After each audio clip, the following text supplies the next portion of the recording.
A man they never saw. A contract that could destroy everything, and one impossible night that changed both their lives forever. The janitor pushed his cart past the glass doors of the 42nd floor boardroom at 11:47 p.m., and the most powerful woman in the building laughed at him. Not because he had done anything wrong, because she was desperate, exhausted, and needed someone to blame. What she didn't know was that the quiet man holding the mop had spent years inside the exact kind of document threatening to swallow her company whole. She pointed at him as a joke. He walked through those doors and sat down. That was her first mistake. Drop your city in the comments below. I want to see how far this story has traveled. And if you're still here by the end, hit that like button. It means everything. The elevator opened onto the 42nd floor at 11:31 p.m., and Ethan Brooks stepped out into the kind of silence that only exists in office buildings after everyone with a salary worth talking about has gone home. He paused for a second in the hallway, the way he always did, just to take stock of the night ahead. The cleaning cart sat where he'd left it by the supply closet, the right rear wheel still wobbling after 6 months of requests to maintenance that had gone nowhere. He gripped the handle, gave it a push, and listened to the familiar squeak as he headed toward the south corridor. Floor 42 was one of the better floors to work. Fewer individual offices meant fewer individual messes. The partners at the law firm on 38 were the worst. Coffee cups left open on the carpet.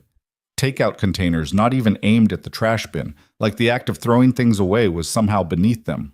Floor 42 was mostly open-plan desks and 2 large conference rooms, and the people who worked here at least seemed to understand that other human beings had to clean up after them. Most nights, anyway. Ethan started with the far end, the way he always did, working backward toward the elevator bank. He had a system. Not because anyone had told him to develop one, but because having a system was the only way to get through 8 hours of work without it blurring into something that started to feel like it had no end. He wiped down the row of desks along the east window. Manhattan spread out below him, the grid of lit windows and dark patches, the red taillights of cabs moving down Lexington. A construction crane lit up an orange safety light 6 blocks north, motionless in the night. He'd stopped really seeing the view months ago. It was just there, the way walls are just there. His phone buzzed in his jacket pocket. He already knew what the text would say before he pulled it out.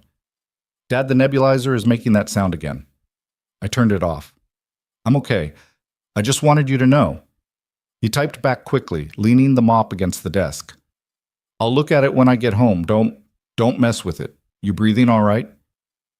3 dots appeared, then, "Yes. I took the blue one before bed like you said." "Good. Go to sleep. I'll be home by 7. "Okay. Love you." "Love you too, bud."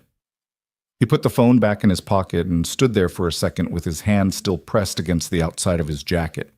8 years old, and the kid already knew which inhaler was the blue one and which was the orange one and what the difference was between them. Knew how to use the nebulizer on his own. Knew not to panic when it made the rattling noise that meant the internal tube was starting to separate from the connector piece. Lucas had been 3 years old when his mother was diagnosed. He'd spent 2 years watching Ethan learn how to navigate hospital corridors, insurance forms, and the specific language of people who delivered bad news without ever quite saying it directly. By the time Lucas started school, he already understood, in the wordless way children sometimes understand things before they have language for them, that life required a kind of vigilance most kids his age didn't know existed. Ethan didn't love that his son had learned that lesson so early, but he'd stopped feeling guilty about it somewhere around the time Lucas had calmly talked him through what to say to the insurance company when they tried to reclassify the nebulizer as a non-essential piece of equipment. 8 years old. The kid had overheard enough phone calls to know the language. He pushed the cart forward and kept moving. He was halfway through the second conference room to the smaller one, the one they used for internal meetings, when the noise started. It came from behind the double doors of the main boardroom at the far end of the hall. Not loud at first.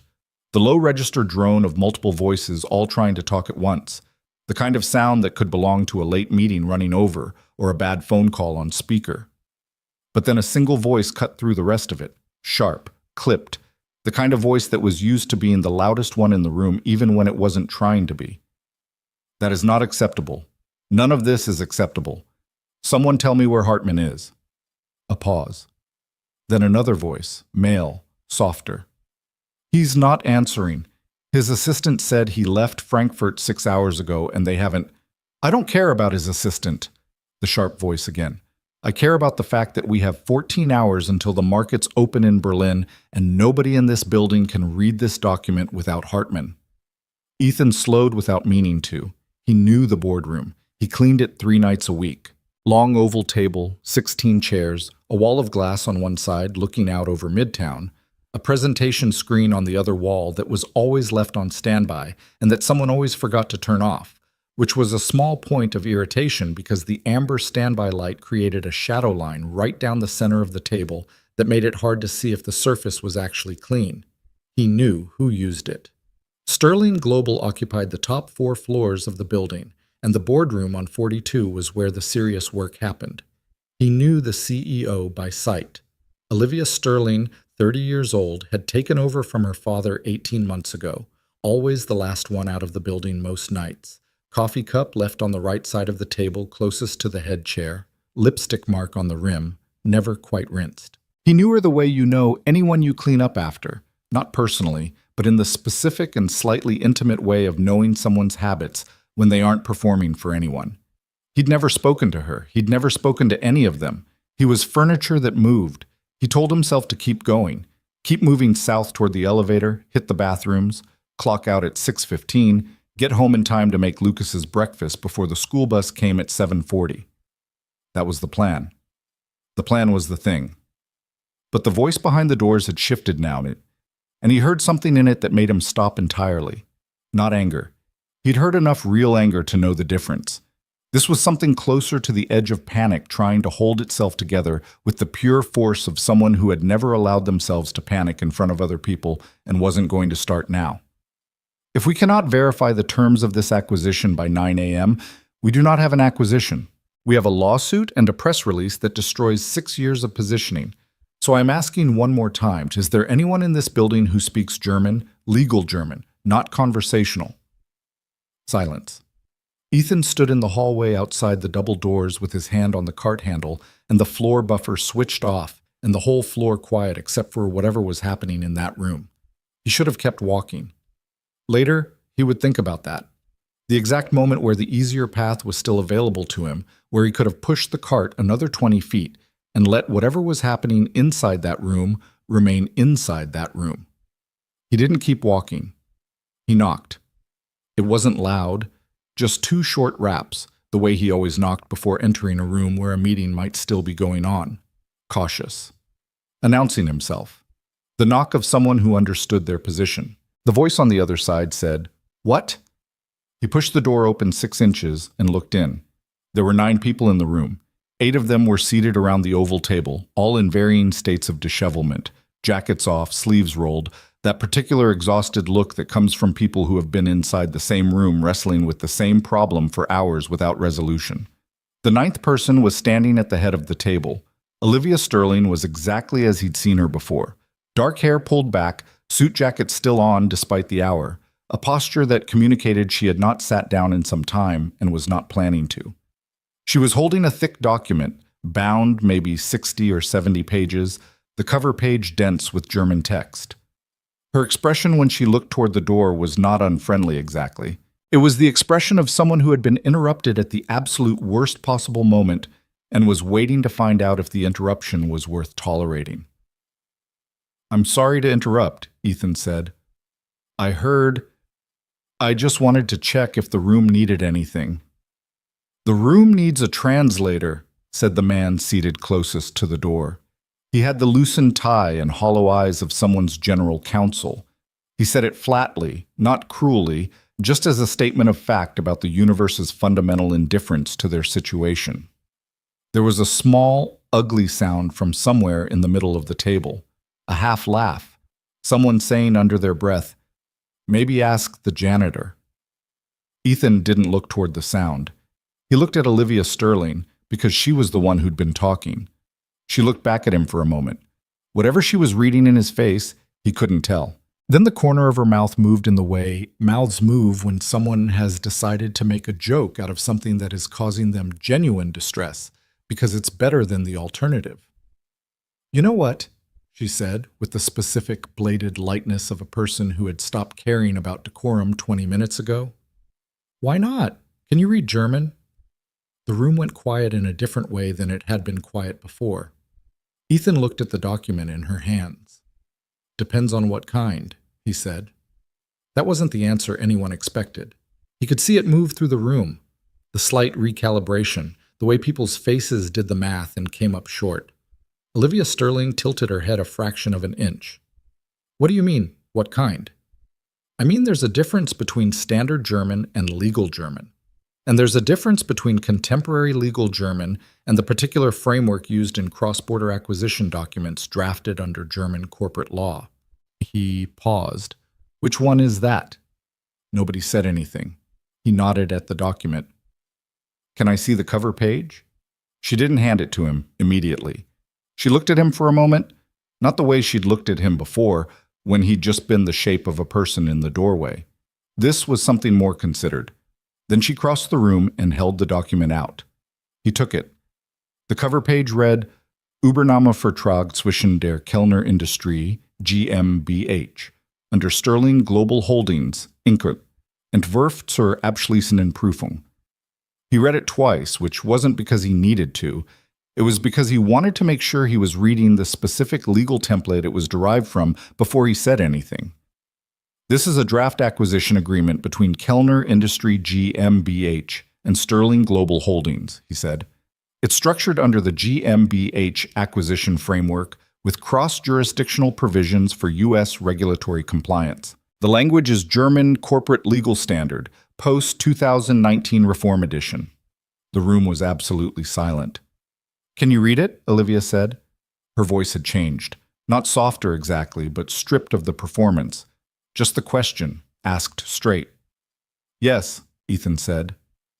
All of it? All of it. She looked at him for another 3 seconds.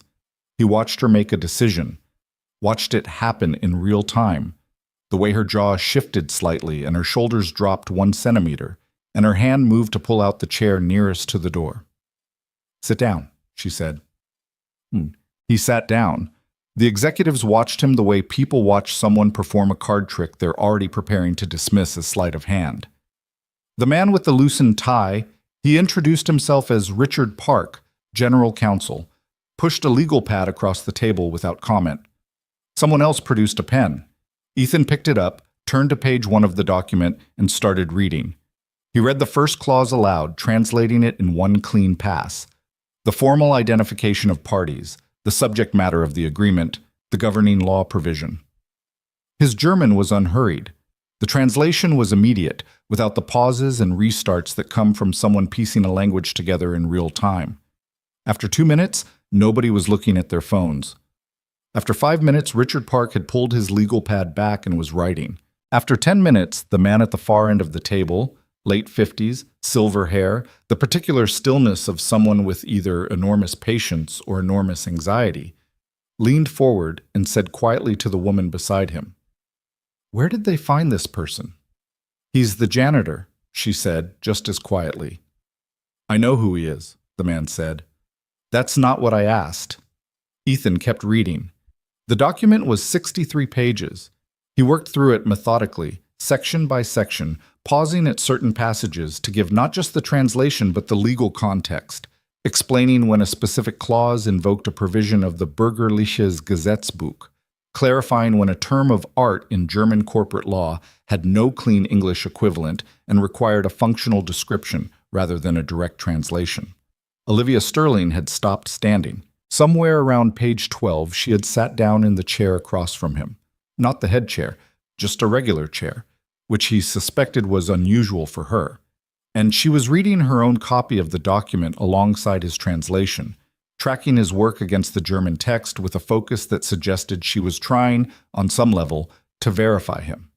She couldn't verify the German, but she could verify whether his interpretation was internally consistent, whether his legal framing matched what their own counsel would recognize, whether the picture he was building made structural sense. He could see her building that verification in real time.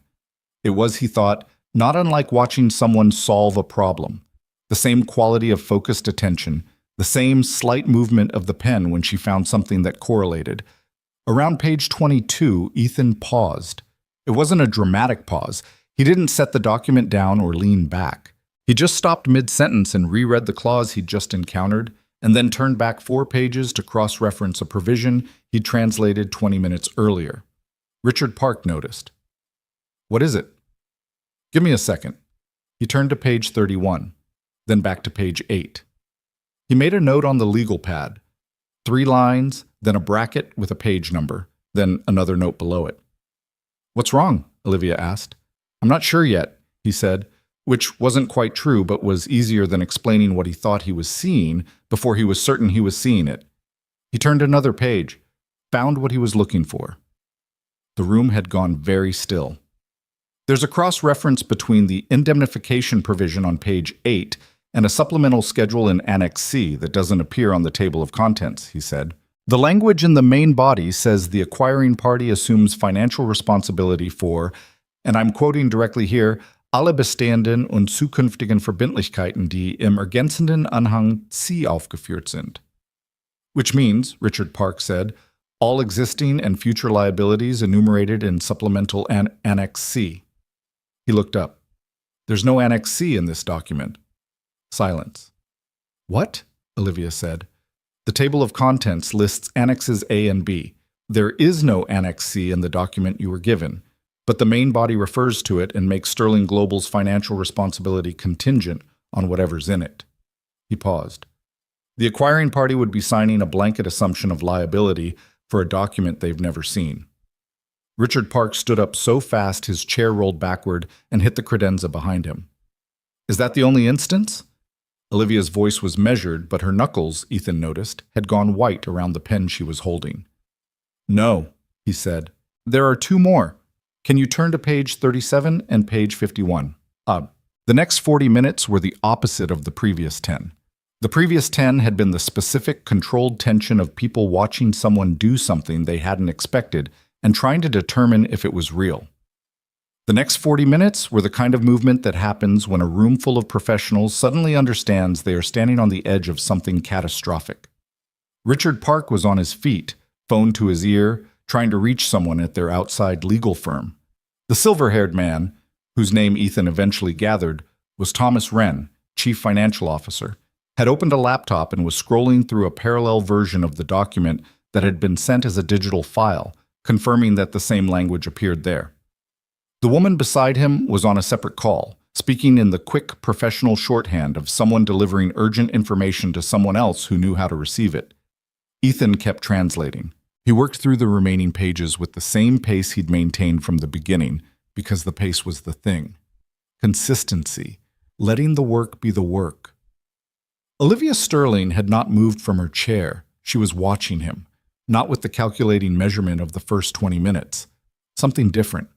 He couldn't have named it exactly. He wasn't trying to. He was trying to finish reading a 63-page acquisition document at 11:50 in the evening while an entire executive team tried to reconstruct the implications of what he'd found. "Page 54, he said. "There's another provision. This one is subtler. The language describes the technology transfer clause, and on first read it appears to grant Sterling global licensing rights to Kellner's core proprietary systems. But there's a subordinate clause, vorbehaltlich der im ursprünglichen Eigentumsregister eingetragenen Rechte, which translates roughly to subject to the rights registered in the original ownership registry. That's a carve-out. It means Kellner retains the actual ownership of any technology that was registered before the date of this agreement." Richard Park had come back to the table. "Which is everything," he said flatly. "Which is everything that makes the acquisition valuable," Ethan confirmed. "You would be paying the acquisition price for licensing rights to technology you don't own, while assuming the liabilities associated with the full ownership of the business." Thomas Wren made a sound that Ethan suspected was the closest this particular man ever came to expressing what he was actually feeling. "How long did you know?" Olivia asked. He looked up. She wasn't asking how long he'd known about the document. She was asking when he'd first seen the first trap. "Page 22, he said. "The Annex C reference. I wanted to confirm the pattern before I said anything." She nodded, just once, slowly. "Finish it," she said, "all of it." He finished it. By 1:15 a.m., Ethan had translated all 63 pages, and the room had a complete picture of what they were actually dealing with. The fraudulent acquisition structure was comprehensive. Someone at Kellner Industry had worked with considerable legal sophistication to construct a document that appeared on standard review in English to be a straightforward corporate acquisition with above-average complexity. The traps were embedded in the German legal framework at a level that required not just fluency, but specialized knowledge of GmbH acquisition conventions and the specific cross-referencing patterns used in German corporate legal drafting. This wasn't an oversight, Richard Park said. He had a yellow highlighter in his hand, and he had used most of it. This was deliberate. Yes, Ethan said. The hidden liabilities. Do we have any estimate on exposure? Thomas Wren asked. Not without Annex C, Richard Park said, which is, of course, the point. The technology carve-out alone would have avoided most of the acquisition's value, Ethan said. The licensing structure they've set up would have given Sterling Global the appearance of owning the Kellner IP portfolio, while Kellner retained actual legal title. In 3 to 5 years, they could have exercised those retained rights and effectively forced Sterling Global into either a renegotiated arrangement or litigation. On terms entirely in their favor, Thomas Wren said. On terms entirely in their favor. Olivia Sterling stood up. She walked to the window and stood with her back to the table for a moment, looking out at the city. Nobody spoke. Ethan watched her shoulders rise once, slowly, and fall. Then she turned around. Richard, she said, I want this documented. Every provision, every cross-reference, everything Ethan found. I want it formatted for legal review by 6 a.m., and I want our litigation partner on the phone at 7:30. She looked down the table. Marcus, draft a communication to Kellner's board that says the deal is suspended pending further review. Don't say fraud. Don't say anything specific. Just suspended pending review. I want to control the timeline on this. Understood. Thomas, recalculate our position under the original valuation framework, assuming the technology carve-out. I want to know what the asset was actually worth to us. Already started. She looked around the table. Everyone else go home. Get 4 hours. I need you back here at 8. She paused. Thank you. People began to move. The sound of the room changed, the gathering of papers, the clicking of laptop latches, the specific weight of a crisis deferred rather than resolved. Ethan had begun to stack the papers he'd been working from into a neat pile. He was trying to remember if he'd finished the second conference room before he'd knocked on the door, or if he'd still had the east window section left. Hey. He looked up. Olivia Sterling was standing at the other end of the table, and everyone else had either left the room or was in the process of leaving. She had her arms crossed. Not defensively, he thought, more like someone holding something in. What's your name? She said. Ethan, he said. Brooks. You've been working this floor for how long? About 8 months?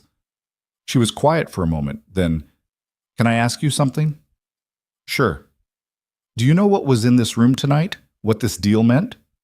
He thought about it.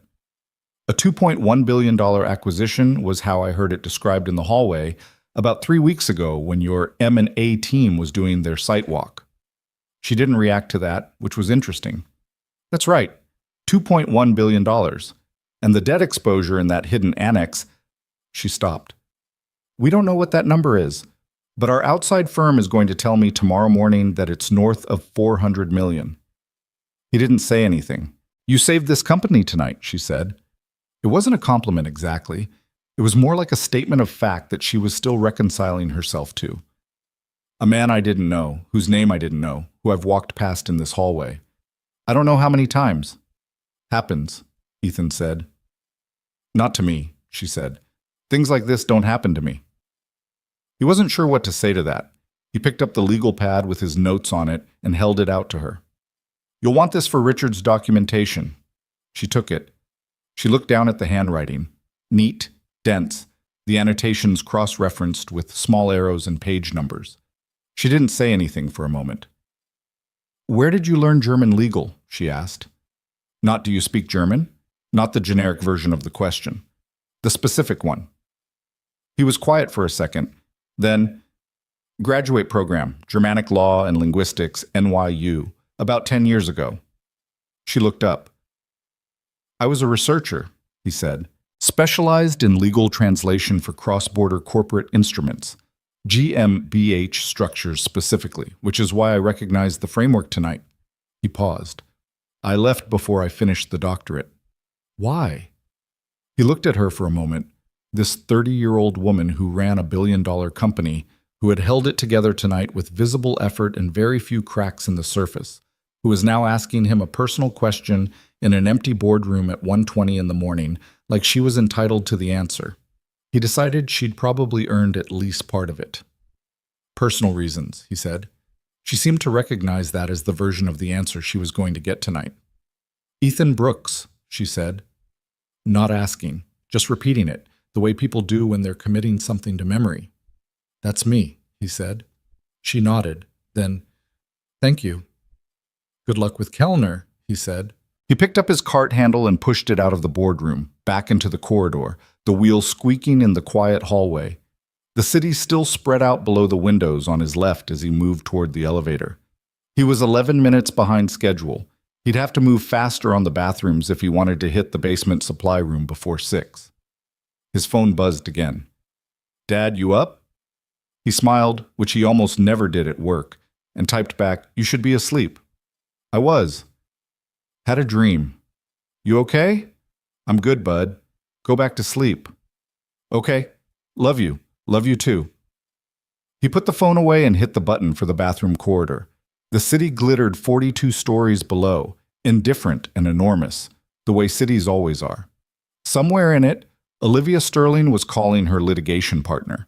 Somewhere in Frankfurt, a man named Kellner was sleeping without knowing that a janitor had just read his trap and named every piece of it in clean, fluent translation. Ethan pushed the cart around the corner and got back to work. The floor wasn't going to clean itself. The building's security log showed Ethan Brooks had badged out at 6:18 a.m. Olivia Sterling knew this because she'd asked Marcus, her executive assistant, to pull the overnight access records at 8:30 that morning while she was standing at the window with her third coffee and a legal pad covered in her own handwriting. She wasn't sure why she'd asked. She hadn't done anything with the information once she had it. She'd just looked at the timestamp, 6:18 a.m., and done the math. He'd worked until 6 in the morning, translated 63 pages of sophisticated legal German in the middle of the night, and then gone home. Like it was a normal Tuesday. She turned away from the window. The conference room was full again, different configuration than the night before. Outside legal counsel had sent 2 partners and an associate, all of them in suits that suggested they'd gone home, slept 3 hours, and come back with the specific energy of people billing at $400 an hour. Richard Park looked like he hadn't slept at all, which was more or less accurate. Thomas Wren had a spreadsheet open on his laptop, and the expression of a man working through numbers he didn't fully want to believe. Walk me through the exposure, Olivia said. Thomas turned the laptop to face the room. Based on what we can reconstruct from the language in the main body, the liability assumption clause referencing Annex C, our outside firm estimates the hidden debt package at somewhere between $380 million and $460 million. We won't have a precise number until we either obtain Annex C through legal process or Kellner discloses it voluntarily. They're not going to disclose it voluntarily, one of the outside partners said. No, Olivia agreed. They're not. The technology carve-out is a separate issue, the other partner said. The subordinate clause the translator identified creates a clean legal pathway for Kellner to challenge ownership of the primary IP assets within their first window. Based on standard GmbH provisions, that window opens 36 months post-close. So we would have owned a company for 3 years before they pulled the floor out, Richard said. Essentially. Olivia stood up and walked to the whiteboard at the front of the room. She picked up a marker, uncapped it, and wrote 2 numbers, $2.1 billion and $400 million plus. Then she drew a line between them. That's the delta between what we thought we were buying and what we would have actually bought, she said. And that assumes the technology retention clause only affects the primary portfolio. If it extends to the subsidiary licenses, it does, the associate said, looking at her notes. The subordinate clause language is broad enough to cover the full IP architecture. Then the acquisition would have had negative intrinsic value within 5 years, Thomas said. Nobody in the room said anything for a moment. How did their legal team not catch this? Richard asked. It came out half-directed at the outside counsel. The senior partner, the one who hadn't spoken yet, a woman in her 50s named Eleanor Voss, who had been reading the annotated translation Ethan had produced while everyone else was talking, looked up and said carefully, "Because whoever drafted this knew exactly how to hide it." She set the document down. The Annex C reference is embedded in a clause that reads, "On first pass, like standard boilerplate." The liability language is almost identical to what you'd see in a clean acquisition agreement. The deviation is a single subordinate phrase that redirects the scope. If you're reading quickly, looking for the big structural elements, you don't slow down for it. And the technology clause? Richard asked. The same technique. The carve-out is buried in a dependent clause that trails a legitimate licensing provision. The main clause reads correctly. You have to read the subordinate syntax to find it. She paused. This was drafted by someone with very specific expertise in German corporate legal structure and its particular vulnerabilities from an English language review perspective. Meaning they knew the document would be reviewed primarily in English, Olivia said. Meaning they counted on it. Olivia capped the marker. Then they also assumed we wouldn't have anyone who could read the German version with the necessary depth. She looked down at the legal pad in front of her. They were almost right. Mick. The meeting ran until 11. By the end of it, the acquisition was formally suspended, and the outside firm had been retained to pursue preliminary fraud discovery. Eleanor Voss and her team had left with copies of everything. The timeline was cautious. They didn't have Annex C, which meant they didn't have the full picture, which meant they needed to build their case around what they did have before engaging Kellner directly. Olivia stayed in the conference room after everyone else had left. She sat at the table with a cold cup of coffee and the annotated legal pad. Ethan's legal pad, the one he'd filled with notes during the translation. She'd been looking at it on and off all morning, not reading it exactly, just looking. The handwriting was careful without being precise, the kind of handwriting that suggested someone who had spent years taking dense technical notes and had developed a system for it. Abbreviations that were internally consistent, cross-references marked with small notations, the occasional underline where a word in German had been left transliterated rather than translated because the English equivalent was insufficient. She flipped to the page where he'd first flagged the Annex C reference. He'd written, liability scope, indefinite. Annex C not present. See page 8, indemnification. And then, beneath it, a bracket with an arrow pointing to a question mark. A question mark. Not an exclamation point, not a flag or an alarm. A question mark. He had seen something that should have set off every alarm bell in the room, and his first response had been to write a question mark and keep reading because he wanted to be sure. She closed the legal pad. Marcus knocked and opened the door. You asked me to remind you about the 11:30. I know. She stood up. Marcus said, can you find out if Ethan Brooks is on shift tonight? Marcus blinked. Yes. I can check with building operations. Do that. Ethan showed up at the 42nd floor at 11:20 that night, the same time he always did, and found an envelope taped to the door of the supply closet with his name on it. He stood there for a second, holding the wobbling cart handle, looking at the envelope. His name was written in a handwriting he didn't recognize, clean and slightly forward-leaning, the E in Ethan starting with more pressure than the rest. He opened it. Inside was a single index card. It read, when you have a few minutes, come to my office. O. Sterling. And then, below that, in slightly different ink, like it had been added after, not urgent, only if you have time. He read it twice. Then he tucked it into his jacket pocket and pushed the cart toward the south corridor. He had learned a long time ago not to react to things until he understood what they were.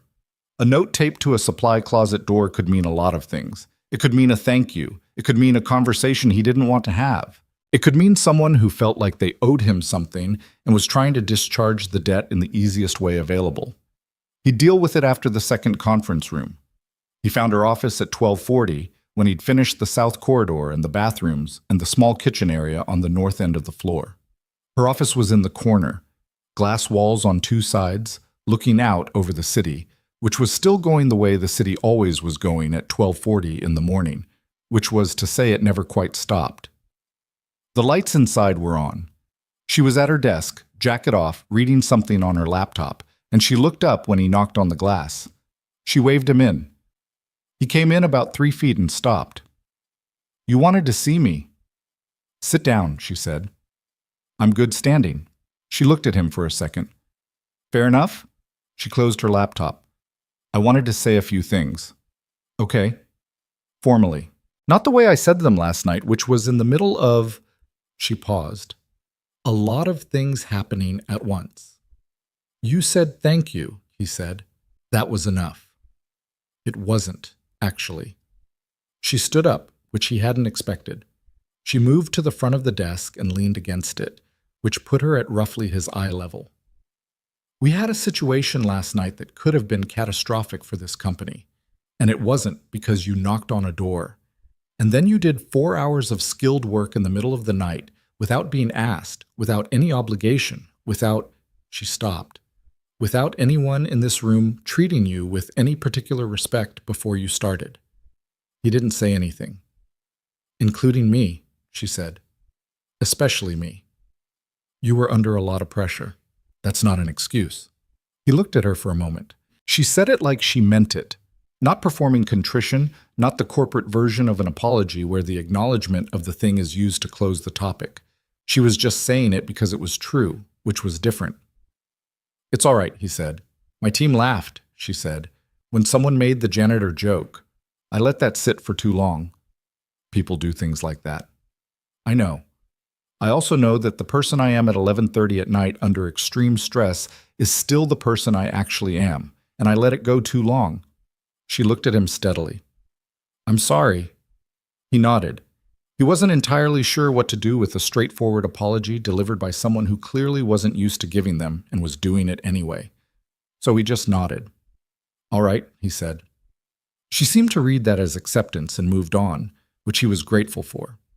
She picked up a folder from the desk beside her. "I also want to talk to you about your employment situation." I figured that's where this was going. "Does that bother you?"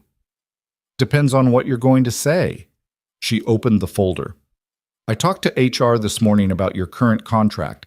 You're through a facilities management company, not employed directly by Sterling Global, which means your compensation is set by that contract and doesn't reflect what you demonstrated last night."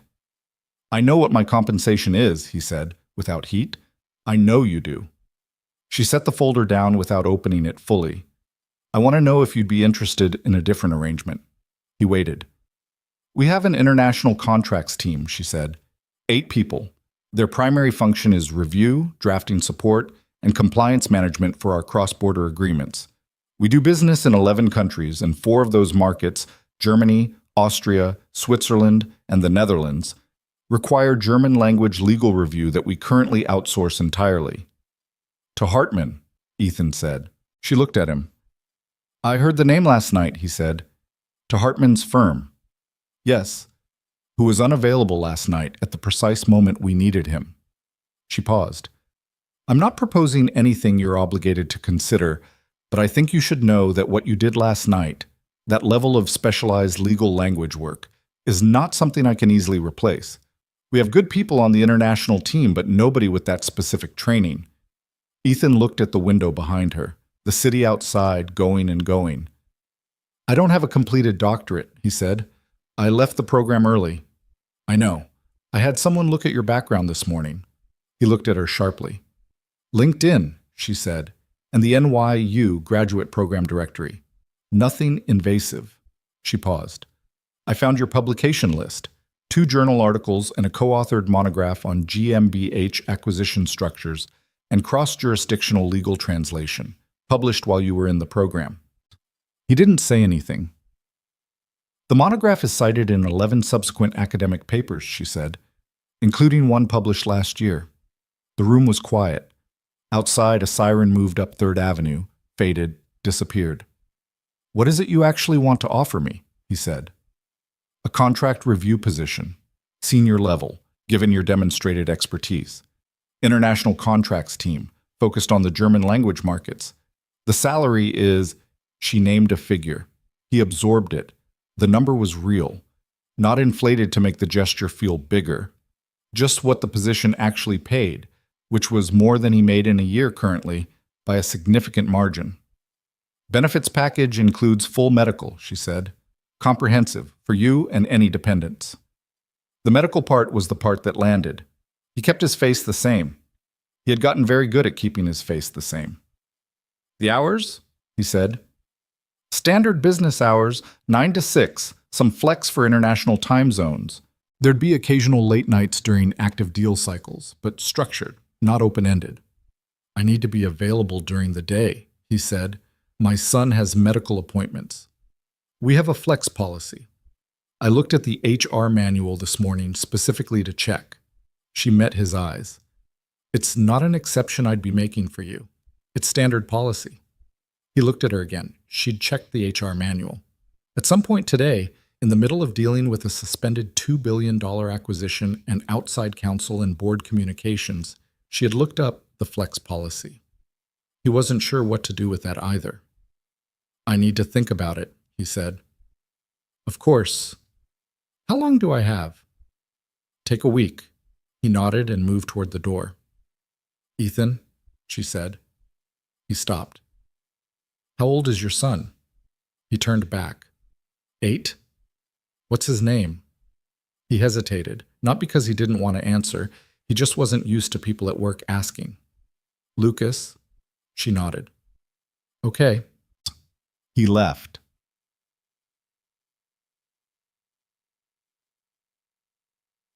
He was on the subway home, the 5 train running local because of overnight maintenance, the way it always did on Tuesdays, when he let himself actually think about the number she'd mentioned. He did the math in his head. Monthly take-home after taxes versus what he was making now. The delta wasn't just significant. It was the kind of number that solved things. Not all things, but the specific grinding category of things that had been unsolved for long enough to feel permanent. The rent increase his landlord had notified him about in March, which he'd been trying to work around by cutting back on groceries and telling himself it was temporary. The specialist appointment Lucas's pulmonologist had recommended 3 months ago that wasn't covered under the current plan and that Ethan had been putting off. And the comprehensive medical, that was the phrase she'd used. He looked at the darkened window of the subway car, at his own reflection floating there against the tunnel rushing past outside. He thought about the first time Lucas had an asthma attack serious enough to call 911. He'd been 6. Ethan had been at work. Not the night shift then. He'd still been doing early morning custodial at a school in the Bronx. And the call had come from Lucas's after-school program at 7:40 in the morning. He'd run 8 blocks to the subway and then stood in the car with his phone pressed to his ear, listening to the program director tell him the ambulance had come, and Lucas was stable and it was going to be okay. And he'd stood there absolutely still in a moving subway car and done the thing he'd become expert at doing, which was holding the panic completely inside his body without letting any of it reach his face or his hands or his voice. He was still doing that, 8 years in. He'd just gotten very good at it. His phone lit up. A text from his neighbor, Mrs. Cisneros, who had a key and checked in on Lucas some nights when Ethan was running late on the subway. He's asleep. Inhaler is on the nightstand. You're good, he typed back. Thank you. I'll see you tomorrow. He put the phone in his pocket and watched his reflection in the dark window until the train emerged above ground in the Bronx and the reflection disappeared into the lit-up sky. The next morning, Ethan dropped Lucas off at school and came home to an apartment that felt, in the specific way apartments do at 8:30 on a Wednesday morning, like the problem set of his life laid out in front of him. The nebulizer on the kitchen counter with its cracked connector, the stack of medical bills on the corner of the table that he'd sorted and paperclipped and arranged in order of urgency, which was the kind of organization that felt like control but wasn't. The hole in the living room wall where the baseboard heating had separated from the plaster and the landlord had been promising to fix for 4 months. He sat down at the table with a cup of coffee and opened his laptop. He looked at the NYU graduate program directory for about 15 minutes. Not his old advisor's contact information or any of the resources he'd used when he was enrolled, just the program page, the curriculum, the research areas, the list of current doctoral candidates. He looked at it and felt the particular kind of tired that has nothing to do with sleep. He'd been 22 when he'd started the program. He'd been good at it. Not just competent, genuinely good, in the way that occasionally surprised even him. His advisor had used the word exceptional once in a meeting that Ethan had been so startled by he'd laughed, which had been the wrong response. He'd spent 3 years building something, a research focus, a body of work, a sense of where the field might go and what he might contribute to it. And then Mara had gotten sick. He hadn't made the decision to leave all at once. That was the thing about it. There hadn't been a single moment where he'd sat down and decided to trade one life for another. It had happened in increments. First taking a semester off, then deferring the next semester, then working nights so he could be home during the day. Then, at some point he couldn't pin to a specific date, understanding that the deferment had become permanent without ever being formally declared. By the time Mara died, he had been out of the program for 2 years. Lucas had been 4 years old, and the life he'd stepped away from had closed over behind him the way water closes over something dropped into it, quietly, completely, without any visible mark. He didn't regret it. That was the thing he needed to be clear about, to himself. He didn't regret it. Mara had needed him, and then Lucas had needed him. And the work was still there. It still existed, in the journals, in the monograph, in the part of his brain that had parsed 63 pages of fraudulent German legal text at midnight without slowing down. He just hadn't expected anyone to notice. He closed the laptop. He didn't call Olivia Sterling's office that day, or the next day. He worked his shift Thursday night. The 42nd floor was quiet, a few people working late on the south side of the floor, the boardroom dark, Olivia's office light off for the first time he could remember seeing it. He did his work the same way he always did his work. South corridor, conference rooms, bathrooms, kitchen, elevator bank, the squeaking wheel, the low hum of the floor buffer, the city outside the windows doing what the city did. On Friday morning, before he left the building, he stopped at the 42nd floor instead of going straight to the basement to clock out. He found Marcus at his desk outside Olivia's office, already there at 6:15 in the morning, which said something about the kind of schedule she ran.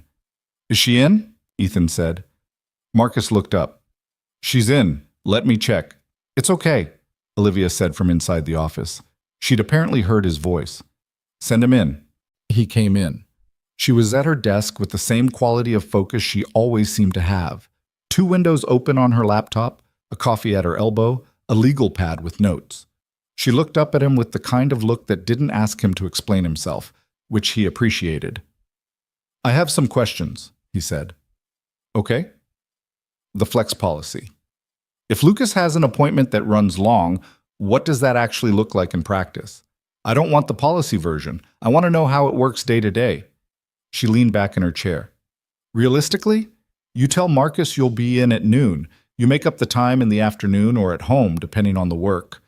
Nobody tracks your hours with a stopwatch. We track whether the work is done.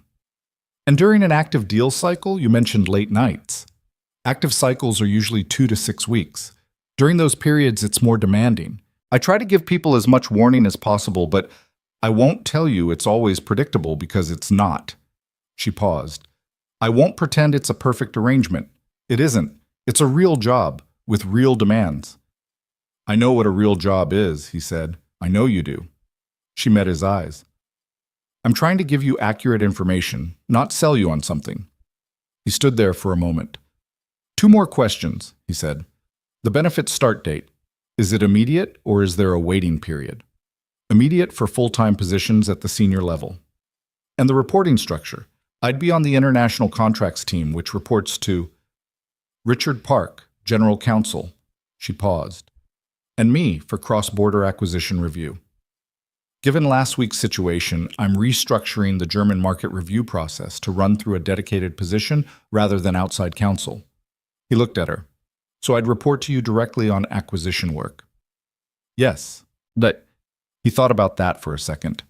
He thought about what it would mean to be in a professional relationship with someone who had laughed, or let someone laugh, and then apologized for it and seemed to mean the apology, and who checked HR manuals at 7 in the morning for a janitor who hadn't decided yet whether to take the job. "Okay," he said. "Okay, you'll take it?" "Okay, I'll take it," he said. Yes. She looked at him for a moment. He expected her to smile or extend a hand. She did neither. She just nodded, once, the same way she'd nodded the night he'd handed her the legal pad. I'll have Marcus send you the paperwork today. I work until 6, he said. I'll be home by 7. I know your schedule, she said. Not unkindly, just as fact. He nodded back. He walked out of the office, through the corridor, past the boardroom with its dark glass, and the supply closet with the envelope still folded in his jacket pocket, and the cart standing in the hall where he'd left it. And he pushed the button for the elevator and stood there listening to the city come on, outside the 42nd floor windows. He took the cart down in the freight elevator, clocked out at 6:23 a.m. 14 stops on the 5 train, running local. Lucas would be awake by now. He always woke up early on Fridays, some combination of school anticipation and whatever his internal clock had decided was a reasonable hour for the end of the week. He'd probably already eaten something, probably something Ethan had not approved, probably crackers and whatever he'd found in the back of the pantry. Ethan came up out of the subway into the early morning with the light just starting to get serious on the buildings and the street still mostly empty and a specific kind of quiet that only lasts about 40 minutes before the neighborhood woke up completely. He climbed the stairs to the apartment, unlocked the door. Lucas was at the kitchen table in his pajamas, eating crackers. There's cereal, Ethan said. I wanted crackers. You can't survive on crackers. I'm surviving right now, Lucas said, with the specific 8-year-old logic that was impossible to argue with, because it was technically accurate. Ethan sat down across from him and picked up a cracker. Dad, Lucas said, you look different. I'm tired. Not tired different. Different. Ethan looked at his son, 8 years old, eating crackers at 6:30 in the morning, already reading the room the way he'd been reading rooms since he was 4 years old, because that was what life had asked him to do. I got a new job, Ethan said. Lucas stopped chewing. What kind of job? A better one. Lucas looked at him for a long moment with those eyes that were too old for his face. Then he went back to the crackers. Okay, he said. Okay? Yeah. Lucas shrugged. You're smart. You should have a better job. Ethan looked at his son and felt something shift inside his chest, something that had been braced for a long time against a pressure that was now, slightly, lessening. Eat some actual food, he said. After the crackers, Lucas said. Ethan didn't argue with that. He just sat there in the early morning light while his son ate crackers at the kitchen table, and outside the window the city kept going and something that had been closed for a long time was, very quietly, beginning to open. The paperwork arrived in Ethan's email at 9:47 that Friday morning, while Lucas was at school and Ethan was sitting at the kitchen table trying to sleep with his eyes open, which was something he'd been attempting unsuccessfully for about 40 minutes. He read through the offer letter twice, then a third time, slower, the way he read anything legally significant. Not because he didn't understand it on the first pass, but because understanding something and being certain about it were different things, and he had learned to be certain. The terms were what Olivia had described. Senior Contract Review Specialist, International Division, salary exactly as stated. Benefits effective date of hire. Flex policy listed in the attached handbook, Section 4, Paragraph 3. He found the paragraph, read it, found it accurate to what she'd told him. He signed the paperwork and sent it back before noon. Marcus confirmed receipt 11 minutes later with a brief professional email that included his start date, the following Monday, and a building access card pickup time. The email was copied to Richard Park and to someone in HR named Donna Fleiss, and the whole transaction had the quality of something that had been prepared in advance, like the paperwork had been sitting ready for his answer rather than drafted after it. He lay down on the couch after that and slept for 4 hours without dreaming. When Lucas came home from school at 3:15, Ethan was awake and had made an actual meal for once, pasta, which was not impressive but was at least not crackers. And Lucas sat down at the table and said, "Did you tell me the truth this morning, or were you just tired and making things up? About the job?" "Yeah." "I told you the truth." Lucas considered this while winding pasta around his fork. "What kind of job is it?" "Reading contracts." "That sounds boring." "Parts of it are," Ethan said. "The interesting parts aren't boring. What makes a contract interesting? Ethan thought about page 22 of a 63-page document about the specific subordinate clause that had redirected a liability provision into a black hole of undisclosed debt. When someone's trying to hide something inside it, he said. Lucas looked up. Like what? Like money they owe, or rights to things they want to keep but are pretending to give away. That's stealing, Lucas said. It's a kind of stealing, yes. And you find it? I found it once, Ethan said. That's apparently enough to get a job doing it. Lucas went back to his pasta. After a moment, he said, without looking up, Mom would think that was cool. Ethan was quiet for a second. Yeah, he said. She would. Lucas didn't say anything else about it, which was the right move, and the two of them ate their pasta and talked about a project Lucas had due about the water cycle and whether cloud formations counted as part of the water cycle or a separate topic. And Ethan said they were the same topic, and Lucas said his teacher had implied otherwise, and Ethan said to write it down both ways and see which one the teacher preferred, which was not the most academically principled advice, but was the practical version. By the time Lucas was in bed, Ethan had started to feel the reality of Monday approaching the way you feel a weather system before it arrives. Not dread, exactly, just awareness, the anticipation of a thing that was going to require him to be a different version of himself than the version he'd been presenting to the world for the past several years. He sat on the couch after Lucas fell asleep and looked at the hole in the baseboard and thought, 1 more month of this, and then I can get that fixed properly. It was a small thought, but it was the first one in a long time that had moved in the direction of forward. Monday arrived the way Mondays always arrive, without any particular respect for the amount of mental preparation a person has attempted. Ethan dropped Lucas at school at 7:45, came home, put on the one suit he owned that still fit correctly, dark gray, bought for Mara's funeral and worn maybe 4 times since, which he tried not to think about, and got back on the subway at 8:15 heading downtown. The building looked different in the daytime. He'd been coming to it for 8 months, but always in the dark, always through the service entrance on the east side, always with the cleaning cart and the supply closet key on the ring, with all the other keys. Now he walked through the main lobby at 9:05 with his access card from HR and the lobby guard, a man named Carl, who Ethan had spoken to exactly once, at 3 in the morning, about whether the vending machine on 38 ever got restocked, looked at him with the particular confusion of someone whose mental filing system had just encountered an error. Mr. Brooks, Carl said, which was jarring because Carl had never called him Mr. anything. Carl, Ethan said. He took the elevator to 42. The floor looked different in the daytime, too. More people, more noise. The low collective sound of an office in operation. Keyboards and phones and the specific register of professional voices calibrated for a shared open space. He stood for a moment near the elevator bank getting his bearings, because the geography was the same, but the texture was completely different, and a part of his brain that had mapped this floor in the nighttime quiet had to revise its understanding.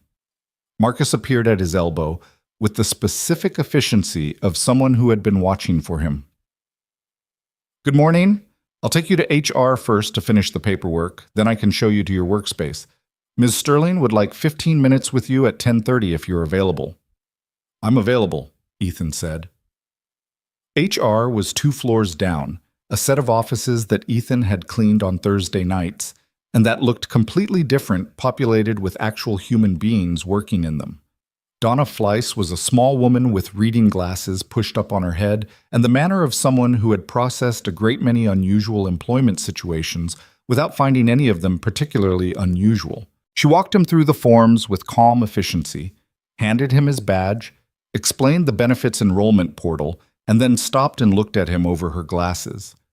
You're the one from the Kellner situation, she said. Word travels, Ethan said. In a building this size, word is basically infrastructure. She handed him a folder with the enrollment materials. The medical kicks in on day 1. Your son's existing providers, if they're in the network, which most of the major systems are, the coverage is comprehensive. If any of them aren't in network, come back and see me and we'll figure it out. He took the folder. Thank you. Don't thank me, I'm just doing my job. She paused. Though, for what it's worth, I've been here 11 years and I've never seen a hire process move that fast. She looked back at her screen. Monday. He wasn't sure if that was commentary or just observation, so he let it stand either way. His workspace was in the southwest corner of the 42nd floor, a desk near the window, which he suspected was not standard for a first-week position, but which he decided not to question. The international contracts team occupied a cluster of desks in that corner, 5 people currently present, 3 of whom looked up when Marcus brought him over, one of whom waved, and one of whom was on a phone call and barely registered his arrival, which was the kind of normal reaction that made him feel better about the whole thing. Richard Park appeared shortly after and shook his hand. "Good to have you officially," Richard said. He looked slightly less hollowed out than he had at 1 in the morning on the night of the Kellner situation, but still carried the look of someone for whom the memory of that night had not fully faded. "I want to start you on the backlog review. We have 6 active agreements in the German market portfolio that I'd like you to go through before we move to anything new. Take the first 2 days just reading. Don't try to do anything yet, just read and flag." "What am I flagging for?" "Anything that looks like what you found in the Kellner document." Richard said it plainly. "The short answer is, we don't know what we don't know." "That's why you're here." Ethan nodded. "Okay." "The longer answer is that after what Eleanor Voss and her team found on the Kellner document, our board is asking serious questions about whether our international review process has been adequate. So this is not a low-stakes assignment." "I understand." Richard looked at him for a moment. He had the quality of someone who was accustomed to reading people and was currently doing so. "You're not nervous," he said. Not quite a question. "I've had worse Tuesday nights," Ethan said. Richard Park made a short sound that wasn't quite a laugh, but was in the same neighborhood. "Fair enough. I'll leave you to get settled." Ethan sat down, opened the first file, and started reading. Buck down. The 10:30 with Olivia was in her office, not the boardroom, and it was shorter than he expected. She looked the same as she always looked, put together, alert, carrying the particular contained energy of someone running at a high operational tempo. She had the legal pad with his notes on it sitting on her desk, which he noticed but didn't comment on. "How was the morning?" she asked. "Fine. Richard gave me the backlog." "Good." She paused. "I want to be straightforward about something." "All right." "Your arrival here is going to be noticed," she said. "Not by everyone, and not in ways that will affect your work directly. But this is a company where people talk, and the Kellner situation is already circulating at a level I can't fully control. Some people are going to know who you are and why you're here before you've introduced yourself." "I know how offices work," he said. "I know you do." She looked at him steadily. "What I want you to know is that I'm not going to manage the narrative in a way that makes it a story about me, about how I found you or how this reflects on my leadership, or any version of that. What happened was what happened. You did the work. That's the story." He wasn't sure what had prompted her to say that. He also wasn't sure she was wrong to say it. "Is there pressure for a different narrative?" "There's always pressure," she said. "I'm telling you how I'm going to handle it." He nodded. "One more thing," she said. She hesitated, which was not something he'd seen her do before. "The people who laughed that night, 3 of them are on this floor. I can't undo that.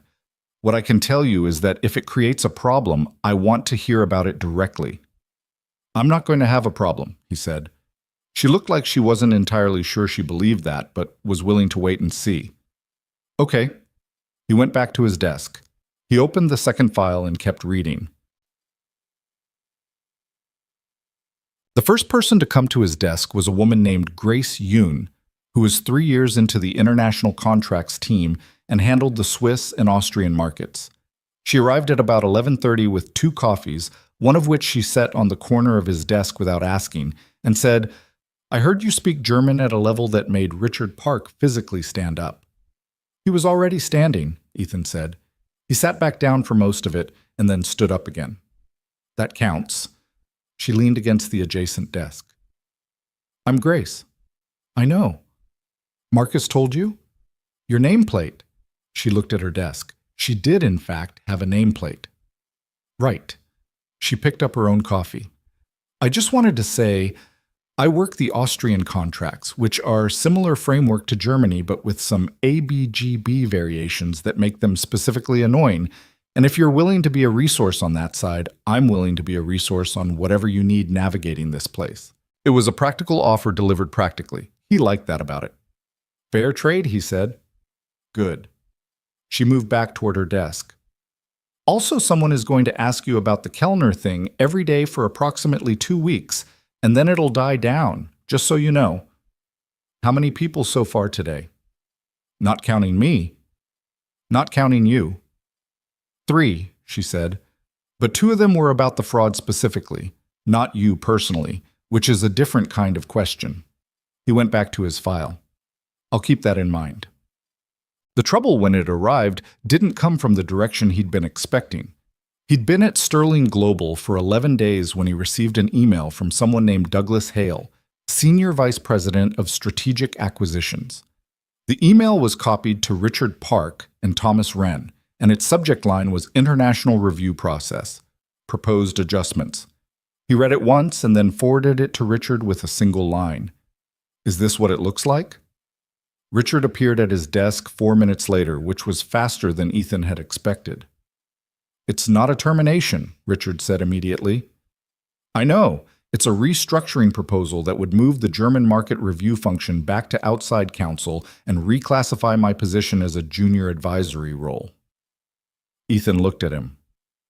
So, tell me what it actually is. Richard sat down in the empty chair beside the desk.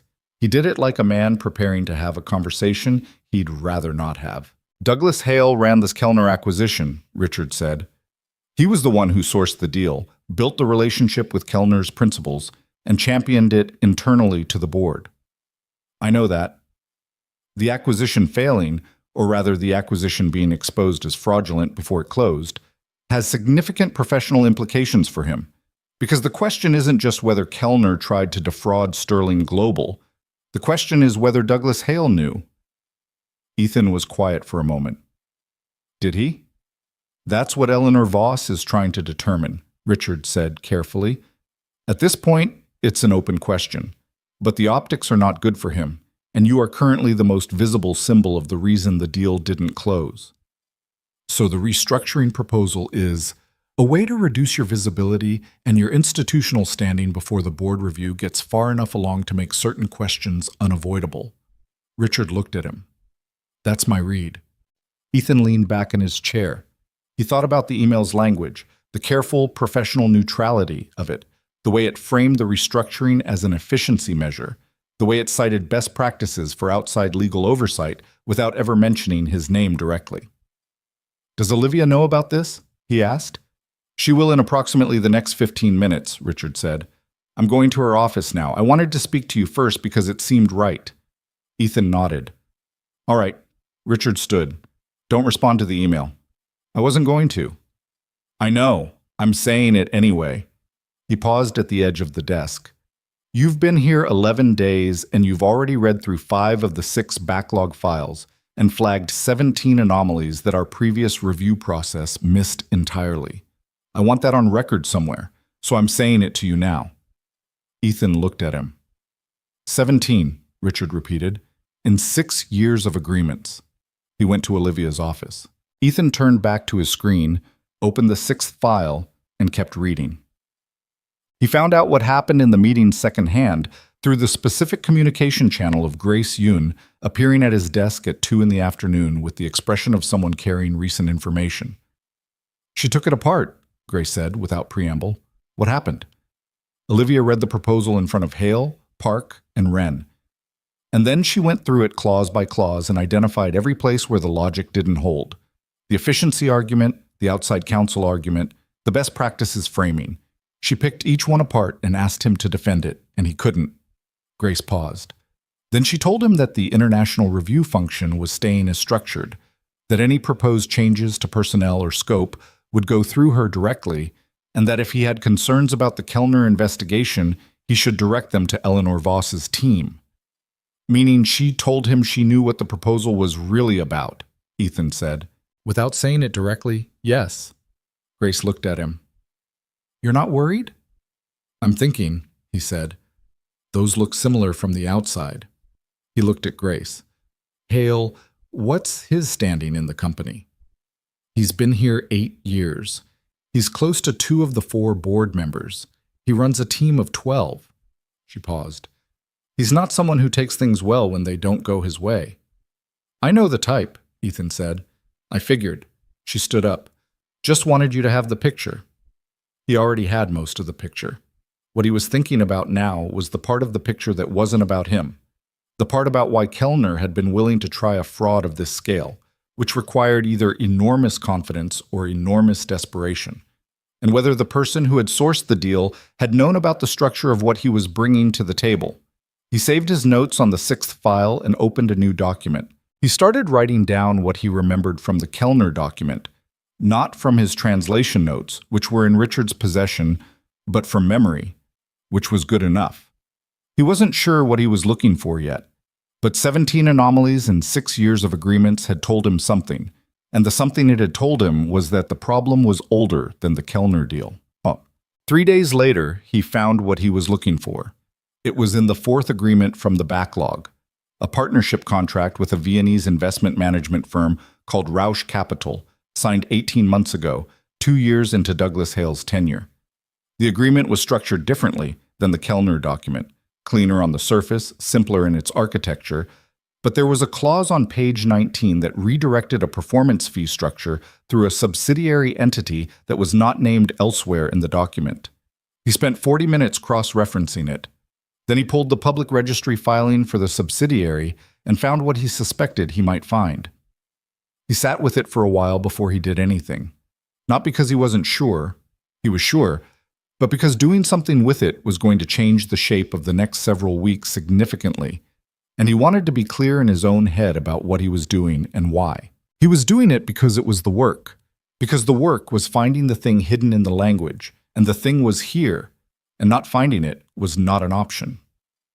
He printed the relevant pages, wrote his analysis in the margin the way he always did, clean, cross-referenced, annotated with the specific legal framework that made the clause significant, and walked to Richard Park's office. He knocked. Come in. He set the pages on Richard's desk. The Rausch Capital Agreement, page 19. Richard picked it up, read the clause, looked up. What am I looking at? The performance fee redirect? The subsidiary entity named in that clause. I pulled the public registry. The entity was incorporated 4 months before the Rausch agreement was signed. He paused. The listed beneficial owner is a trust registered in Delaware. Which tells us nothing directly, Richard said. No, but the trust was incorporated by the same law firm that structured the Kellner acquisition. He set a second page on top of the first. Same firm, 2 different deals, both involving anomalous financial structures embedded in German-language legal provisions. Richard looked at the pages for a long moment. Ethan, he said. I know. This isn't about Kellner anymore. No, Ethan said. It isn't. Richard put the pages down. He looked at the window for a moment with the expression of a man updating his internal risk calculations in real time. Then he picked up his phone. I need to call Eleanor Voss, he said. I figured. And I need to call Olivia. I know. This is going to get complicated, Richard said. It wasn't a warning so much as a statement of fact delivered to both of them equally. It was already complicated, Ethan said. I'm just reading the language that was already there. Richard dialed. Ethan walked back to his desk. Grace looked up from her screen as he passed. She read something in his face, or his posture, or the quality of his walk, and said quietly, How bad? He sat down, opened his screen. Complicated, he said. How complicated? He thought about the right way to describe the specific kind of complicated that happens when a pattern appears in documents that were supposed to be reviewed and weren't, when the pattern points toward a person who is still in the building and still has standing and still has access, when you are 11 days into a new job and you have just handed the person who hired you a problem that is larger than the one that got you hired. The kind that takes a while, he said. Grace turned back to her screen. She didn't ask anything else, which he appreciated. He pulled up the 5th backlog file, the one he hadn't opened yet, and started reading. He found the first anomaly on page 11. He wrote it down, cross-referenced it, moved to the next page. Outside the 42nd floor windows, Manhattan was doing what Manhattan always did. Going and going, indifferent to the specific human complications inside any given building, enormous and lit and completely unaware of the quiet man at the corner desk, reading contracts with a pen in his hand and finding, in the dense legal language that most people never slowed down enough to understand, the things that someone had very much hoped would never be found. Eleanor Voss arrived at Sterling Global at 8 o'clock on a Thursday morning with 2 associates and a document request list that ran to 4 pages. Ethan knew she was coming because Richard had told him the night before, and he knew what it meant because Richard had been careful to explain it without overstating it.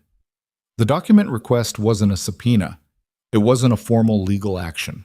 It was an investigative step, the kind of step that precedes formal legal action when outside counsel is building a picture carefully enough to make sure it holds. "They're going to want to speak with you," Richard had said. "I know. Probably more than once." "I know that too."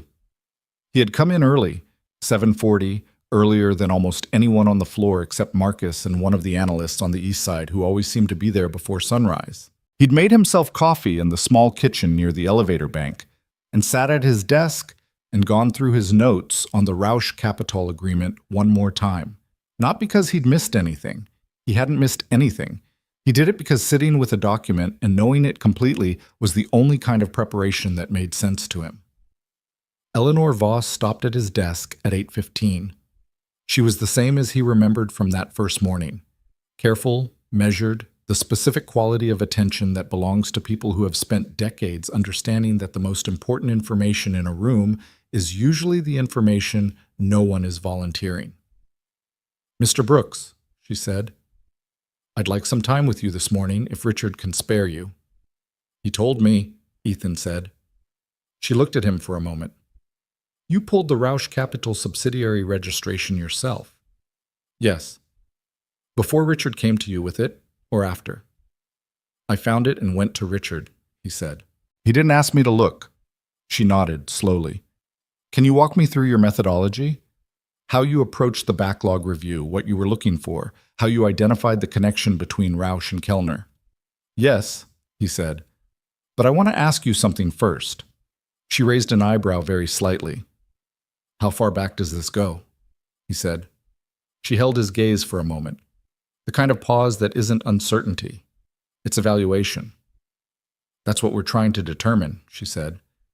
"I have the 5th backlog file open," he said. "I found anomalies in it yesterday afternoon that I haven't reported yet because I wanted to finish the full document before I said anything. Can I have 2 hours before we sit down?" She looked at him for a second, then, 2 hours. He turned back to his screen. The meeting with Eleanor's team ran for most of the morning in the smaller conference room, the one Ethan had been cleaning on the night of the Kellner situation, back when this was still someone else's problem. Now he sat at the table with 2 yellow legal pads and a printed copy of his notes, and walked them through everything he'd found, in order, from the Kellner document through the Rausch Capital agreement, through the 5th backlog file, which turned out to be a distribution partnership with a Hamburg logistics company that had the same subsidiary redirection structure as Rausch, different entity, same Delaware incorporation firm, same pattern. One of Eleanor's associates was a young woman named Claire, who typed everything and occasionally asked clarifying questions that were more precise than they appeared on the surface. The other was a man named Barrow, who said almost nothing but wrote constantly in a small notebook with a mechanical pencil.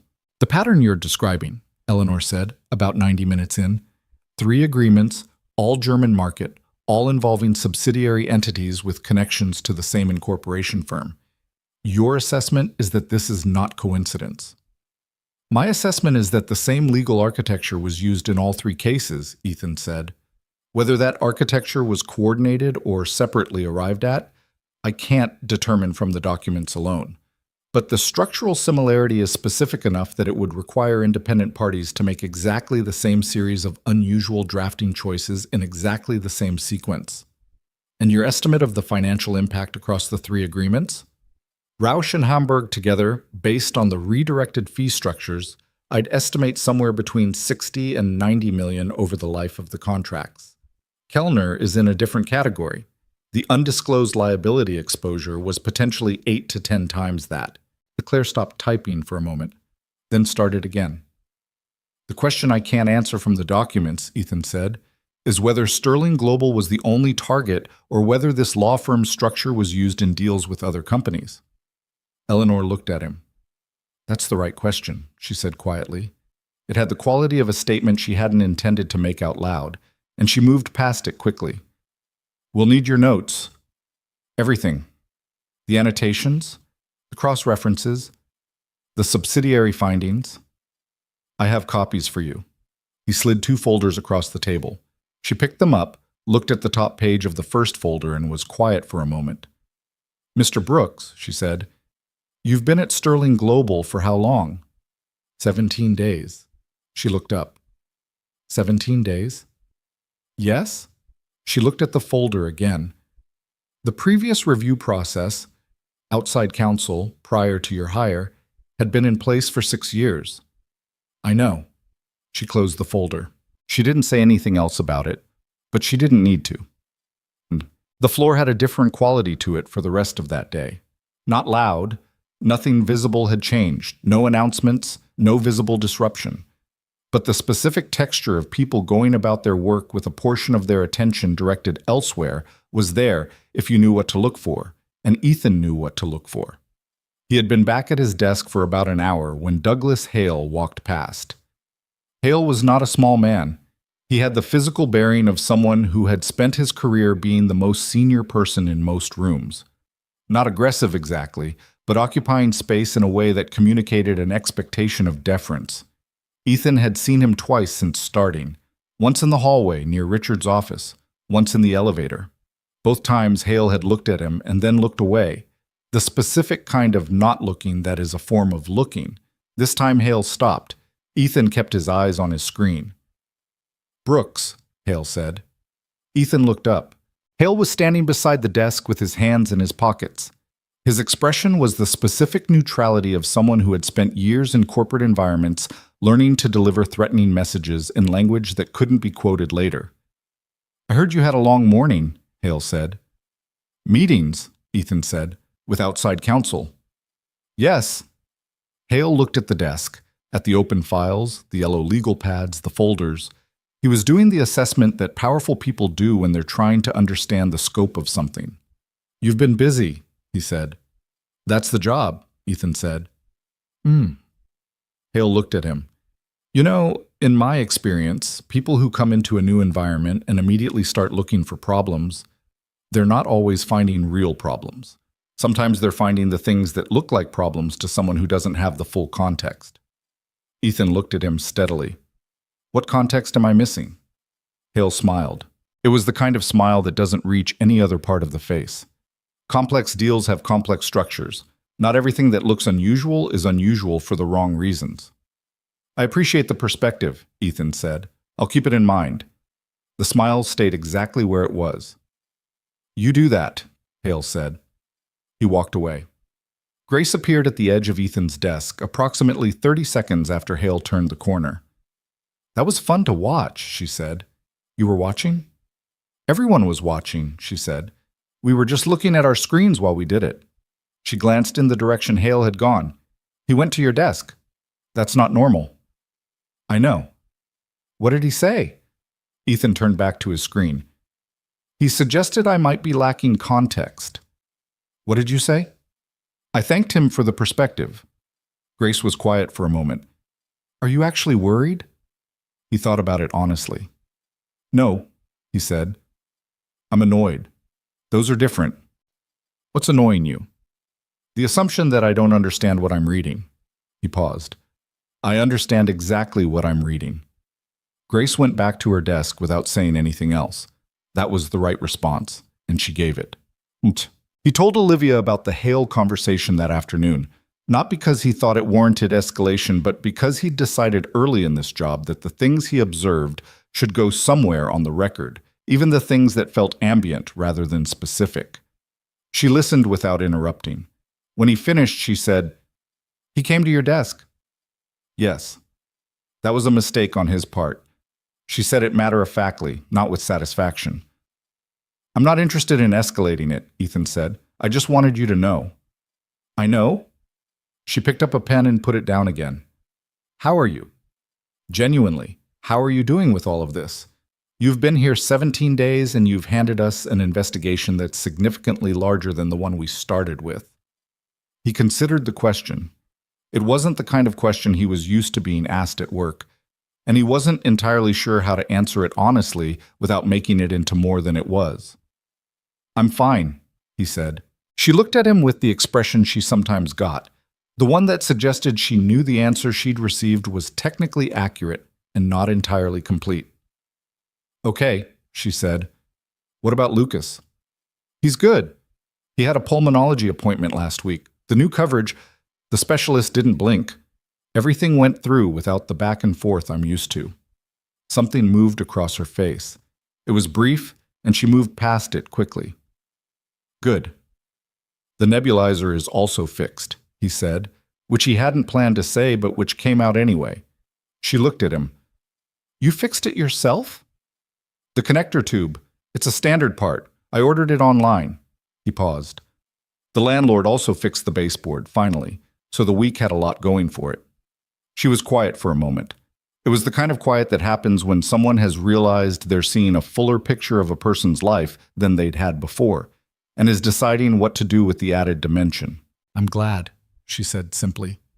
He nodded and stood up. I'll have the notes on the Hamburg file ready for Eleanor's team tomorrow morning. Ethan, she said. He stopped. You know that what you found, the pattern across those 3 agreements, it puts us in a position where the board is going to have questions about oversight, internal oversight, how something like this ran for 2 years without being caught. I know. That conversation is going to happen in the next week or 2. I want you to know that your position is not in any way contingent on how that conversation goes. I know that too, he said. I'm saying it directly so there's no ambiguity. I understand. He looked at her for a second. For what it's worth, I'm not worried about my position. I'm worried about the Hamburg Agreement's third-party compliance clauses, because there are 2 sub-provisions in Section 11 that I think create compounding exposure beyond what I estimated this morning. She blinked. Then she almost smiled. Not quite, but something close to it. Put it in the notes. It's already there, he said. He went back to his desk. But the board meeting was called for the following Tuesday. Ethan knew about it because the 42nd floor, which had been operating with the specific careful energy of a place where something large was in motion beneath the visible surface, shifted noticeably on Monday afternoon when the calendar invitations went out and 5 executives simultaneously stopped walking past each other in the hallway and started walking around each other instead. He was not invited to the board meeting. That was correct and expected. His role was the documents, and the documents had already done what they were going to do. On Monday evening, he stayed at his desk until 7:30, longer than usual, but he'd told Lucas he'd be late and Mrs. Cisneros had the key. He was finishing the annotation on the Hamburg sub-provisions when Olivia came out of her office at 7 and stopped when she saw him still there. Go home, she said. 5 minutes. You said that 40 minutes ago. Marcus told me.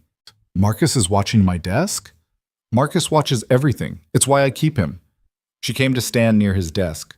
The floor was mostly empty. The cleaning crew, the night shift, had started on the south corridor.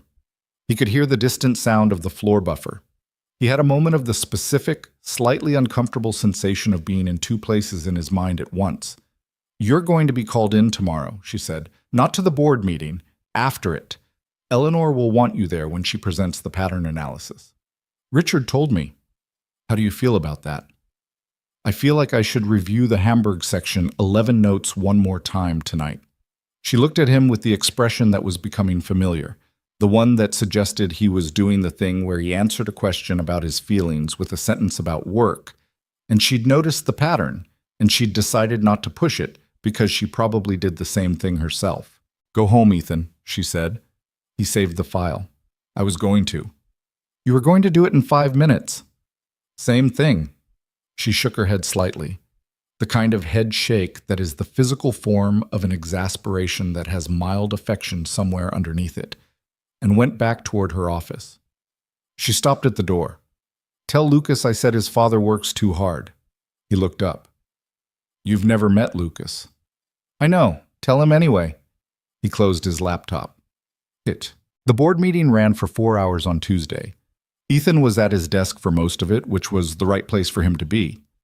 He worked on a separate review request Richard had given him, a new Austrian market agreement that had come in the previous week, unrelated to the investigation, requiring straightforward German language analysis, and let the morning pass the way mornings passed when large things were happening somewhere else in the building. At 12:40, Richard appeared at his desk looking like a man who had just come through a long tunnel. "How was it?" Ethan asked. "Long." Richard sat down in the adjacent chair and didn't say anything for a moment. Eleanor presented the full pattern analysis, 3 agreements, connected architecture, estimated aggregate exposure, questions of internal oversight. He paused. "The board has authorized a full internal audit of the international acquisitions process going back to the beginning of Hale's tenure." Ethan nodded. "All of it?" "All 6 years." Richard looked at the window. "Hale is on administrative leave effective today, pending the outcome." The floor was quiet around them. Most people were at lunch. "How did Olivia handle it?" Ethan asked. "Well," Richard said it without elaboration, which probably meant it had been difficult and she had handled it well anyway, which was a different thing than it being easy. She was prepared. Eleanor's team gave her a thorough briefing last night. He paused. The board had questions about how the pattern went undetected for 2 years under the previous review process. What did she say? She said the previous process had structural gaps that created review blind spots in German language provisions, and that those gaps have been identified and addressed. He looked at Ethan. She said it in a way that made it clear she was describing a systemic failure, not a personnel failure, and that the appropriate response was the audit, not individual blame. "That's the right framing," Ethan said. "Yes." Richard was quiet for a moment. She also told the board that the reason the Kellner fraud was caught before it closed was because a member of her team had the specific expertise to identify what the previous process would have missed. He paused. "She said it without your name, but everyone in the room knew who she was talking about." Ethan turned this over. "She didn't have to say that." "No," Richard said. "She didn't." They sat with that for a moment. "The audit team is going to need you heavily over the next few weeks," Richard said. "Probably 6 to 8 weeks of intensive review, depending on what they find. It's going to be demanding." "I understand." "You'll need to coordinate with Eleanor's team directly on the German language documents and with the audit firm on the financial structure analysis. It's going to mean long hours." "I know." Richard looked at him. "You're not going to say it's a lot." "It is a lot," Ethan said. "I just don't see the point of saying so." Richard made the sound that wasn't quite a laugh. He stood up. "I'll send you the audit coordination details this afternoon." He left. Ethan opened the Austrian agreement and kept reading. The intensive period that followed was the most demanding stretch of work Ethan had done since graduate school, and in some ways more demanding than that, because the stakes in graduate school had been academic, and the stakes here were financial and legal and involved real consequences for real people, which focused the mind in a way that seminar papers never quite did. He worked long hours, but structured ones. He arranged with Richard to be in the office by 7:30 most mornings, so he could leave by 5 on the days Lucas had afternoon appointments, and make up the time in the evenings after Lucas was asleep. It wasn't elegant. Some nights he was at the kitchen table with his laptop at 10:30, cross-referencing provision language by the light of the overhead kitchen fixture while Lucas slept down the hall. But it was manageable in a way that his previous years had not been manageable, because manageable required money and flexibility, and both of those things now existed in a form they hadn't before. The audit turned up 2 additional agreements with structural anomalies, a partnership with a Munich media company, and a licensing deal with an Austrian tech firm. Neither was as severe as Kellner, but both had the same DNA, subsidiary redirection, embedded liability exposure, and language crafted to evade standard English language review. 6 agreements, 6 years, a pattern that was either extraordinary bad luck or wasn't luck at all. Eleanor Voss, when Ethan sat down with her for the 7th time to review his findings, said something that she'd been careful not to say in the earlier meetings. The Delaware incorporation firm has been identified. Their client list is under subpoena. Has Sterling Global been the only target? Ethan asked. No, she said. You were right to ask the question. He sat with that. How many companies? He said. We know of 4 others so far. Possibly more. She looked at him across the conference table. You identified the pattern from the inside of one company's documents. The full scale of this. It's significantly larger. He thought about that for a moment. About the 63 pages of a document he'd read at midnight because he'd heard something in a voice on the other side of a door and decided, for whatever reason, not to keep walking. Is there anything else you need from the Sterling Global side? He asked. Not immediately. She paused. I want to say something, and I want you to hear it as a professional observation rather than a compliment. Okay? The quality of your analysis, the annotation methodology, the cross-referencing, the way you identified pattern from what looked like isolated anomalies, it's the work of someone at the top of a very specialized field. She said it without performance, just the statement. The academic community's loss was apparent. He looked at the table. I made the choice I made, he said. I don't have regrets about it. I know, she said. I'm not suggesting you should. A pause. I'm suggesting that the field hasn't lost the expertise, it just moved somewhere it wasn't expected. He drove home that evening in a rental car. He'd been renting one on the weeks when Lucas had late afternoon appointments, which was new because renting a car had been out of the question before and now was not. And he thought about what Eleanor had said, the way you think about something that lands true, but lands in a place you haven't fully examined. Lucas was at the kitchen table when he got home, working on a school project about rivers and erosion, which involved a printed map of the United States with several rivers highlighted in yellow. The Mississippi goes all the way to the Gulf of Mexico, Lucas said, without looking up. That's correct, Ethan said. That's really far. It is. Lucas looked up. You look tired, but not bad tired. Ethan took off his jacket and hung it on the chair. What's the difference? Bad tired is when you look like you're thinking about something heavy. You just look regular tired. He went back to the map. Did something good happen? Ethan sat down across from him. He thought about the right answer. Someone told me they thought my work was good, he said. Specifically, good. Not just good. Oh, Lucas said. Like when Mr. Garner told me my water cycle report was the best one in the class. Something like that, yeah. Lucas nodded seriously. That feels different than just passing, he said. It does, Ethan agreed. They sat at the kitchen table together, Lucas with his map and his yellow highlighter, Ethan with a cup of coffee and the particular tired that comes at the end of a long day of doing work that actually matters. And outside the window, the neighborhood ran through its evening routines. And the apartment was warm, and the nebulizer on the counter was quiet because it was working correctly, and the hole in the baseboard was filled and painted over. And none of these things were large, but all of them were real. And real was what Ethan Brooks had been working toward for longer than he could easily say. He picked up Lucas's map and looked at the Mississippi River. It does go all the way to the Gulf, he said. I know, Lucas said. I just said that. I'm agreeing with you. You don't have to agree with me, Lucas said. It's a fact. Facts don't need agreement. Ethan looked at his son, 8 years old, eating crackers and teaching him epistemology. Fair point, he said. Lucas capped his highlighter. Dad, he said. Yeah. Are things going to keep being okay now? Like, is this the part where they stay okay?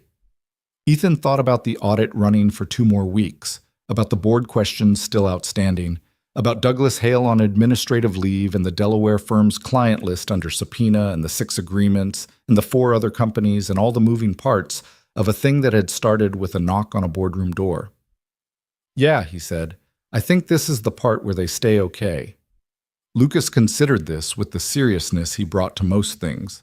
Good, he said, and opened his map again. Ethan finished his coffee. The kitchen was quiet. Somewhere down the hall, the old radiator made its usual sound. A knock, and then a hiss, like it was reminding them it was still there, still working, doing the job it had always done. The audit concluded on a Friday afternoon in late October, 6 weeks after it had started, and the building felt it end the way buildings feel the end of long, contained things. Not with noise or visible release, but with a kind of barometric shift, a subtle change in pressure that everyone on the 42nd floor registered without anyone saying so directly. Ethan was at his desk when Eleanor Voss and her team carried the last of their materials to the elevator.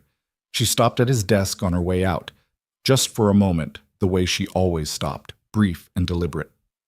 "We're done here," she said. "I know." "The formal report goes to the board on Monday. After that, it becomes a legal matter and moves out of our hands." He nodded. He already knew the broad shape of what the report would say, because he had contributed to the annexes that documented the pattern analysis and the document evidence, and because 6 weeks of working alongside Eleanor's team had given him a reasonably clear picture of where the investigation had landed.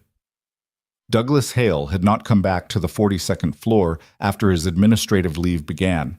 His office had been cleared out in the second week, quietly, over a weekend, in the way that these things are done when the company would prefer the removal not become a hallway conversation. Ethan had noticed the empty glass-walled office on a Monday morning and had not said anything about it to anyone because there was nothing useful to say. The Delaware incorporation firm had cooperated with the subpoena, which Eleanor's associate Claire had mentioned in passing during their last working session, with the particular neutral tone of someone delivering information they find significant but professionally cannot editorialize about. The cooperation had apparently resolved several questions about the structure of the scheme quickly, which either meant the principals at the firm were hoping for leniency or meant the documentation was damning enough that denial was not a viable strategy. Probably both. "You should know," Eleanor said, standing at his desk with her briefcase in hand, "that your analysis will be cited in the legal filings. Your name will be on the document record." "I know. That means it becomes public at some point, when the filings are processed." "I understand." She looked at him for a moment. "Does that bother you?" He thought about it. "No," he said. "The work is the work. It should have a name on it." She nodded once, the kind of nod that means several things at once and trusts the other person to sort through them. Then she picked up her briefcase and walked to the elevator. Ethan turned back to his screen. He had a new Austrian agreement to review. Straightforward, clean, nothing unusual in the first 30 pages. He kept reading. The board's formal response came the following Wednesday, in the form of an all-hands communication from Olivia that was careful in its language and clear in its meaning. It acknowledged the internal audit, described the structural changes being made to the international review process, and announced that the company was cooperating fully with the legal proceedings that had been initiated. It did not mention Douglas Hale by name. It did not need to. What it also said, in the second-to-last paragraph, in language that was direct without being performative, was that the fraud had been identified before any harm was done to the company because of the expertise of a member of the international contracts team who had identified the pattern across multiple agreements and brought it forward immediately. It named Ethan Brooks. Grace appeared at his desk approximately 4 minutes after the email went out. "You knew it was in there?" she said. "No." "You look like you knew." "I look like someone who is trying to figure out how to finish this agreement by end of day," he said. "You don't have to be modest about it," Grace said. "It's a company-wide email."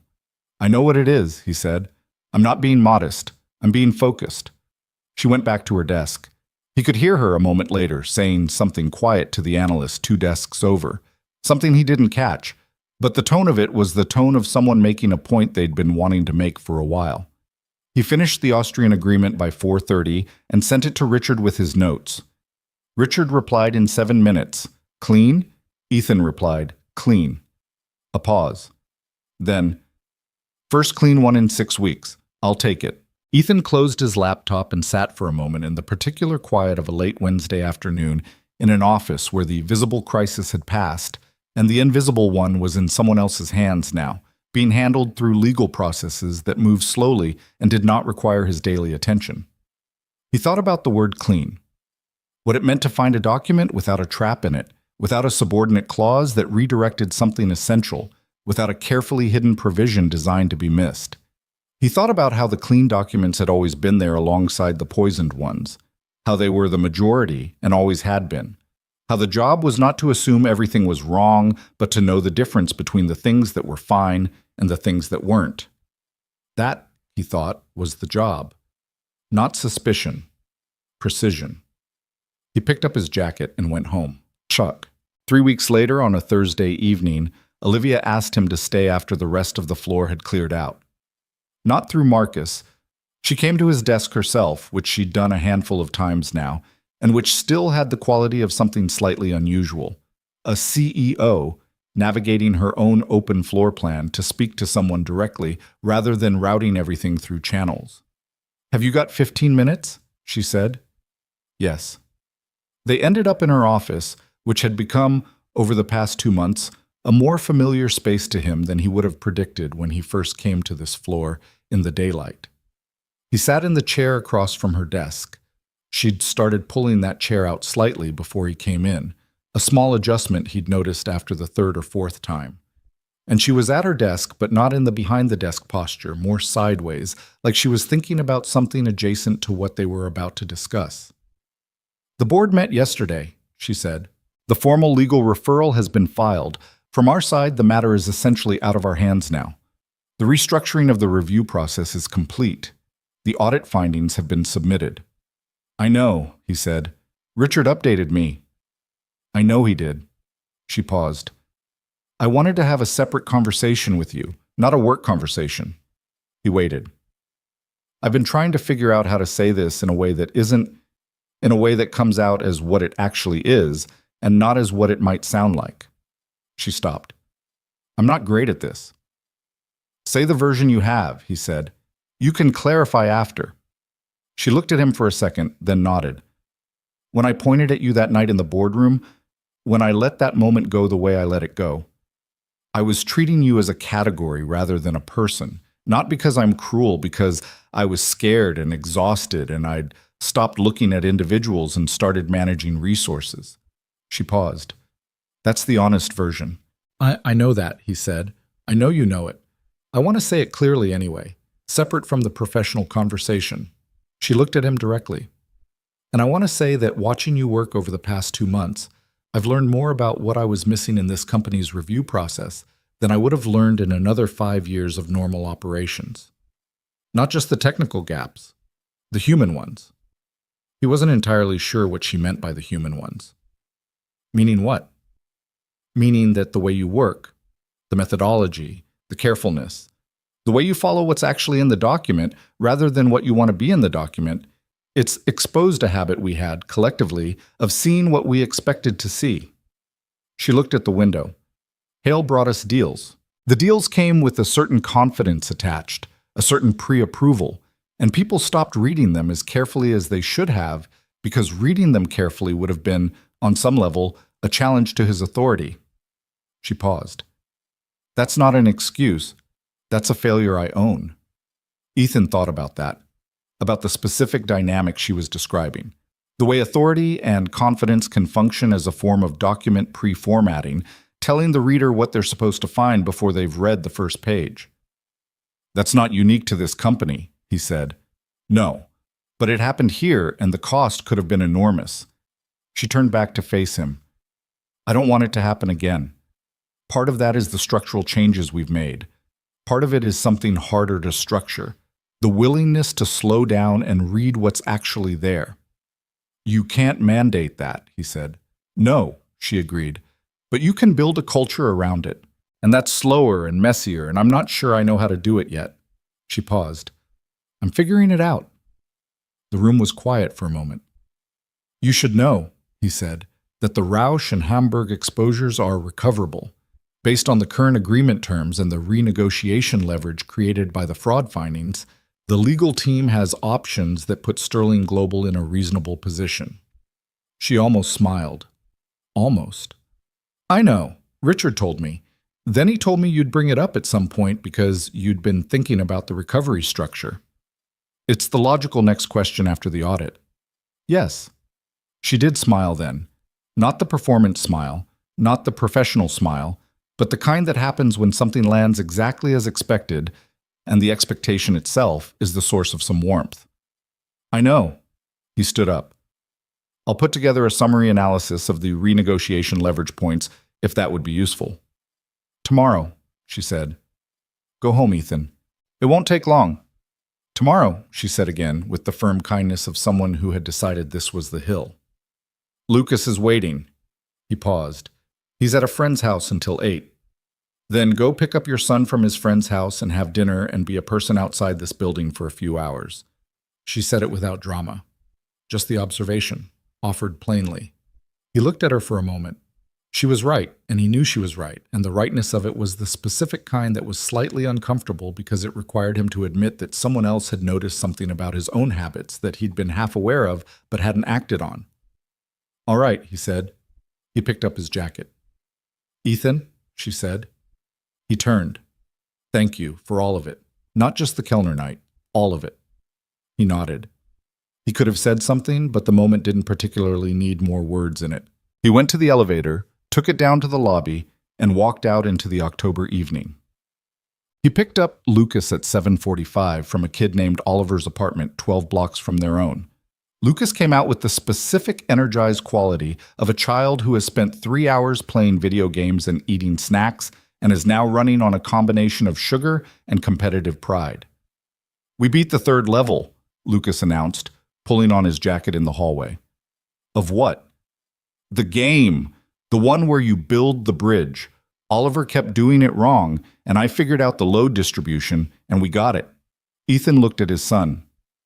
Load distribution. You have to balance the weight on both sides, or the bridge falls in the water. Lucas said it with the casualness of someone explaining the obvious. It's not that complicated once you see it. No, Ethan said. It's not. They walked home through the October dark. Lucas in his jacket with his hands in his pockets, doing the half-step shuffle he did when he was in a good mood. And the sidewalk was relatively empty, and he didn't have to navigate around people. The city was doing the thing it did on Thursday evenings, the specific midweek quality of people who have made it to almost Friday and are slightly looser than they were on Monday. The restaurants full and the sidewalks occupied and the overhead lights giving everything that amber cast that New York does in autumn. Dad, Lucas said. Yeah. Oliver's dad asked me what your job was, and I said you find things that are hidden in documents that people are trying to trick companies with. That's a reasonable description, Ethan said. He said that sounded really important. It has its moments. Lucas was quiet for half a block. Do you like it? Like, actually like it? Ethan thought about that honestly. He thought about the 6th backlog file and the subordinate clause in Rausch Capital, and the Hamburg Section 11, and the 7 sessions with Eleanor Voss, and the Austrian agreement that had come back clean. He thought about sitting in a graduate seminar at 23 years old with a printed copy of a GmbH acquisition framework, and feeling for the first time that he was somewhere his brain was actually calibrated to be. Yeah, he said. I actually like it. Good, Lucas said. You should like your job. Mom always said that. Ethan looked at his son walking beside him in the amber-lit October dark. She did say that, he said. She said life is too short to do a job that makes you feel like nothing. Lucas paused. I don't think she meant cleaning was bad. I think she meant doing something that makes you feel invisible. 8 years old.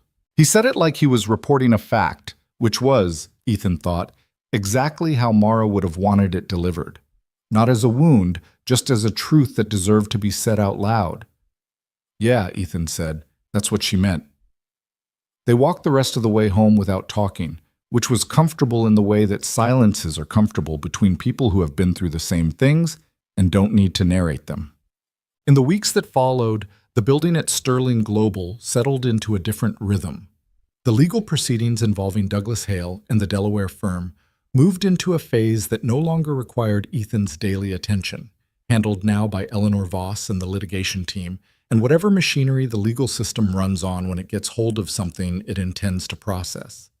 Ethan received a request from Eleanor's team in November for a follow-up clarification on the Rausch subsidiary analysis, which he provided in writing in about 40 minutes, and that was the last time the investigation touched his daily work directly. The international contracts team grew by 2 people, a junior analyst and a specialist in French and Dutch market agreements, which expanded the team's capacity into markets Sterling Global had been handling through outside review. Richard Park restructured the review workflow to route all foreign language acquisition documents through the in-house team as first pass, with outside counsel reserved for litigation support and complex jurisdictional questions. It was a sensible change. It was also, Ethan was aware, the kind of change that doesn't happen without something going badly wrong first, which was the specific irony of institutional improvement. It usually required a disaster to justify itself. He worked with the new junior analyst, a recent law school graduate named Priya, who had studied in Berlin for 2 years and had the particular combination of raw intelligence and excessive confidence that belongs to people who are going to be either very good or very difficult, depending on what happens to them in the first few years. He gave her the same first assignment Richard had given him, backlog review, just read, just flag. And she came back to him on the third day with 17 flags, 12 of which were legitimate anomalies and 5 of which were standard provisions she'd misread because of a gap in her understanding of GmbH cross-referencing conventions. He spent 45 minutes with her on the 5 false flags. "How do you tell the difference so fast?" she asked. "Pattern recognition," he said, which sounds like a non-answer but isn't. You build it over time by reading clean documents alongside the anomalous ones. The anomaly only registers clearly when you know what clean looks like. She looked at her notes. "How long does that take?" "Depends on how much you read." That's also a non-answer. "It's a true one," he said. "Start the next file." She started the next file. She was going to be good, he thought. The excessive confidence would either moderate itself or cause her real problems. And that was going to be her thing to work out, not his. But the raw capability was there, and that was the part he could actually do something with. December arrived, and with it the specific quality of a Manhattan year-end. The decorations and the cold and the shortened days, and the particular mood of an organization reviewing itself against the 12 months just concluded. Sterling Global had a holiday gathering on the second Friday of December, held in the main event space 2 floors below 42, and it was the first company social event Ethan attended. He went because Grace had told him it would be weird if he didn't, which was probably true, and because Lucas had been insisting for 2 weeks that he needed to do more things with people, which was the kind of unsolicited social advice that a person does not expect to receive from an 8-year-old, but which was also, he had to admit, not wrong. The gathering was what company gatherings always are. Slightly awkward at the start, progressively less awkward as people had a drink and remembered that they actually knew each other, and punctuated by the specific social geography of a large organization trying to exist as a community for 2 hours before returning to being a hierarchy on Monday. He stood near the window for the first part of it, talking with Grace and with Thomas Wren, who turned out to be, outside of the context of financial crisis, a relatively relaxed person with strong opinions about the subway's 2nd Avenue extension and a collection of jazz records he was willing to discuss at some length. Olivia moved through the room with the quality she always had in group settings, aware of everything, managing multiple conversations simultaneously, giving each person the impression of full attention without losing track of the larger room. He watched her do it with something close to professional admiration because it was genuinely skilled, and he had enough respect for skilled things to acknowledge them regardless of context. She reached him about 40 minutes in, when the room had reached a comfortable volume. "You came," she said. Grace was persuasive. Grace is always persuasive.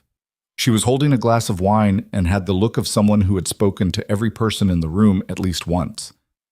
"How's Lucas?" "He's at a holiday concert at his school tonight. He has a speaking part." "What does he say?" "I don't know. He won't tell me. He says I have to wait for the performance." She laughed. A real one, not the professional version. It was the kind of laugh that came out before the person could decide whether to have it or not. "That's excellent," she said. "He's been practicing in his room with the door closed for a week," Ethan said. "I can hear him through the door, but I can't make out the words." "You're going to be a mess at the concert." "I'm not going to be a mess at the concert." She looked at him with the expression that had become familiar over the past 3 months, the one that meant she knew he was probably wrong about whatever he'd just said, but was willing to let the night prove it. "What time does it start?" 7:30? He glanced at the time on his phone. "I should leave by 6:45. Then go at 6:45. She said it without making it a thing, just practical, the way she was practical when she wasn't trying to be anything else. I will, he said. I'm just saying. I know. She looked around the room for a moment, then back at him. Ethan, before the year is out and this all becomes something we just move forward from, I want to say one thing. He waited.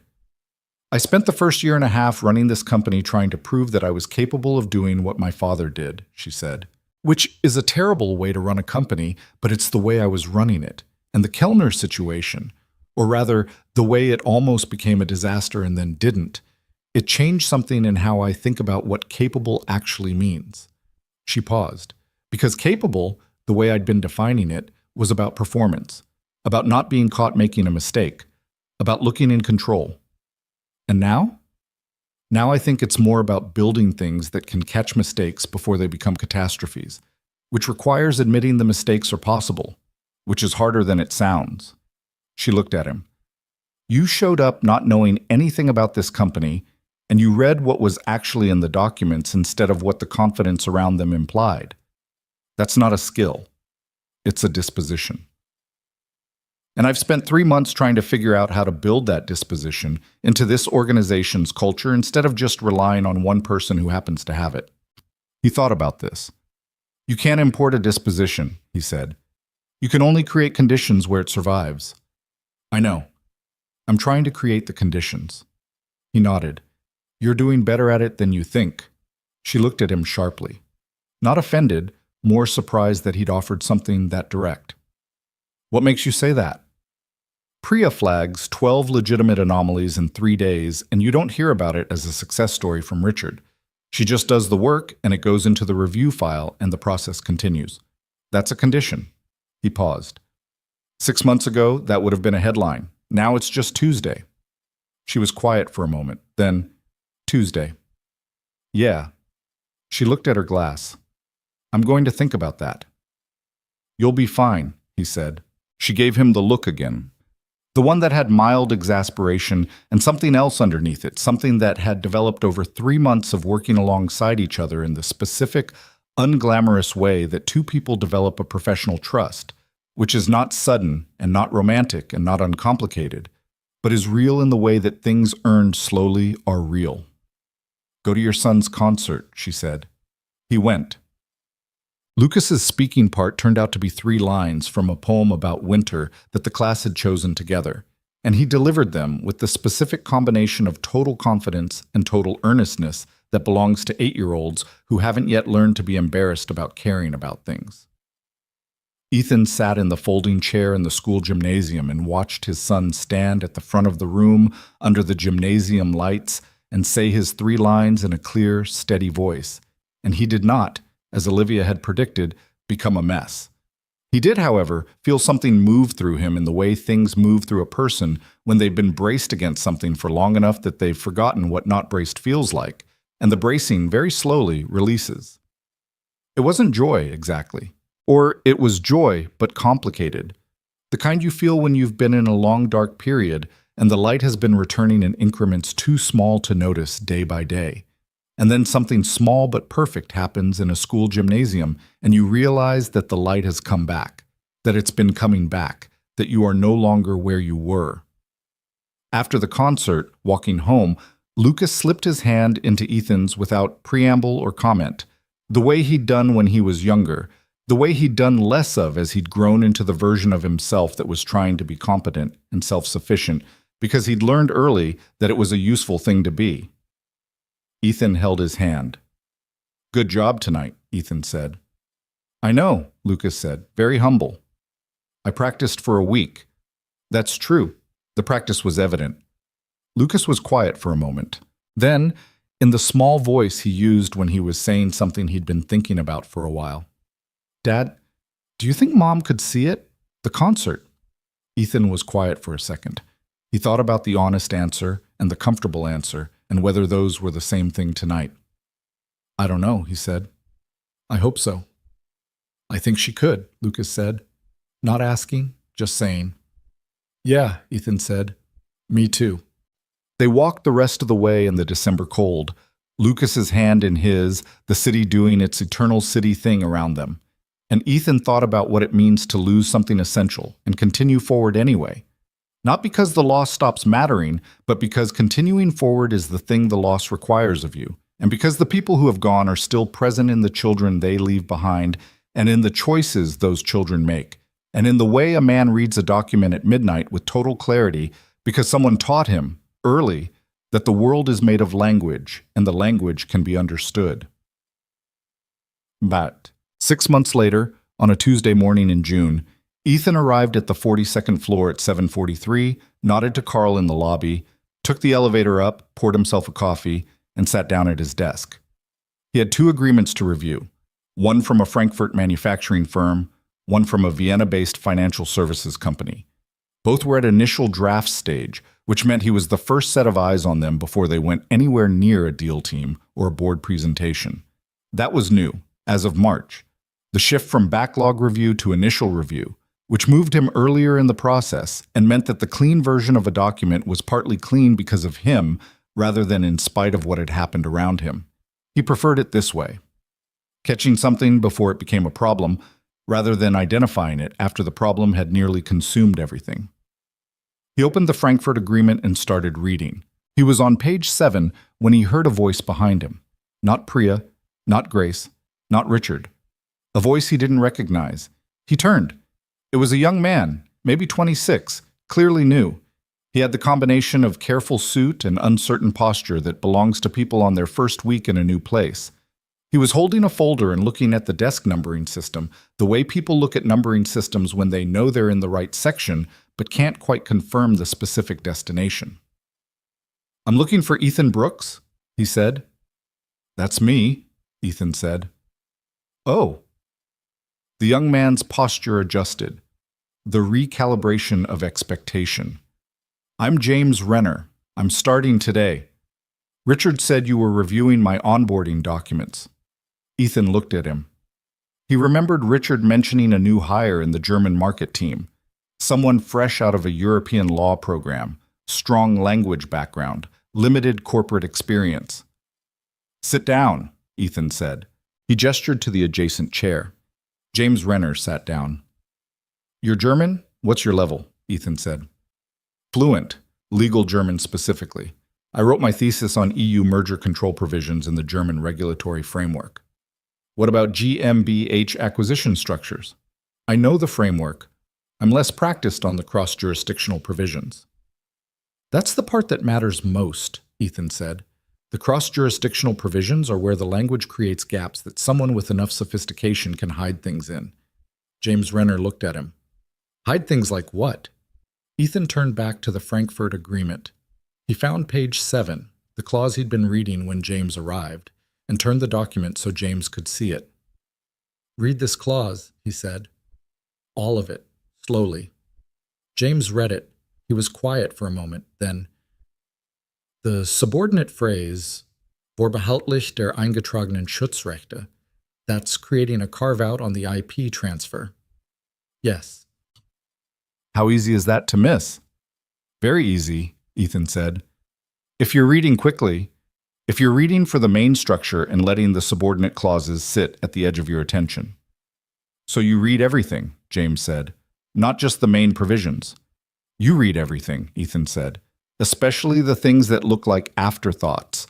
Those are the places where the important decisions get made quietly." James looked at the page. The look was familiar. Ethan had felt it himself years ago, the first time he understood that legal language was not simply a system of precision, but also a system of concealment, that the same techniques that made complex agreements possible also made complex frauds possible, and that the difference between the two often came down to a single subordinate clause in the middle of a paragraph that most people were moving through too fast to read. "What am I looking for specifically?" James asked. "Pattern deviations," Ethan said. "Clauses that create scope expansions buried in limiting language. Subsidiary references to entities that don't appear elsewhere in the document. Liability provisions that redirect through undefined annexes." He paused. "You learn to feel the difference between language that is complex because the subject matter is complex, and language that is complex because someone wants you to be confused. How do you feel the difference?" You read enough clean documents, Ethan said, and then one day you read a document that isn't clean, and something in it feels wrong before you can explain why. That's the pattern recognition building itself. How long does that take? Depends on how much you read, Ethan said. James looked at him. That's a non-answer. Ethan felt the echo of it. Priya had said the same thing 6 months ago in this same chair. It's a true one, he said. Start here, page 1. I want you to flag everything that gives you pause, even if you're not sure why. We'll go through your flags together at the end of the day. James opened the document to page 1. Ethan turned back to his own screen, to the Frankfurt Agreement waiting on page 7. The floor was filling up around them, the keyboards and phones and the low, professional sound of people arriving at their work. Outside the 42nd floor windows, Manhattan was doing what Manhattan did. Going forward, always forward, indifferent to individuals and utterly dependent on them, a city that runs on the daily work of people who show up and do the thing that needs doing. He thought briefly and without grief about the version of himself that had pushed a cleaning cart through this building's corridors for 8 months. The version that had mapped this floor in the nighttime quiet, that had known the wobbly wheel and the squeaking hall and the amber standby light on the presentation screen, that had been here every night without anyone registering his presence in any way that mattered. He didn't feel superior to that version of himself. He didn't feel like that version had been diminished or wasted.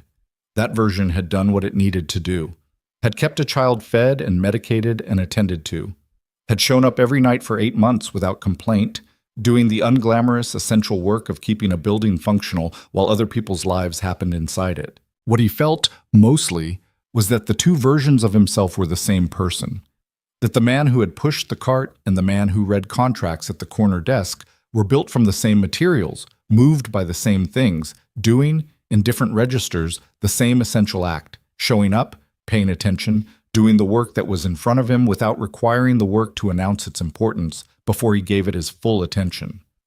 That was the thing, he thought. The thing he'd been trying to put language around since October, since Eleanor Voss had said what she'd said about the field not losing the expertise, since Lucas had said what Lucas said about not feeling invisible. The work doesn't need an audience to be real. The expertise doesn't need recognition to exist. You carry what you know inside you, and it waits, patient and intact and fully itself, until the moment it's needed, and then it's simply there, and you use it, and the using of it is the whole point. He thought about every person who has sat in a room where no one could see what they were capable of. Every person who has filed their intelligence under a job title that didn't reflect it, who has gone home from work invisible in the way that Mara had said a person shouldn't have to be invisible, who has held their expertise close against their chest for years, because the circumstances of their life hadn't yet provided the room in which to set it down. He thought, those people are not invisible. They are just unseen, which is a different thing. And the difference is this. Invisible is permanent, but unseen is only a matter of time.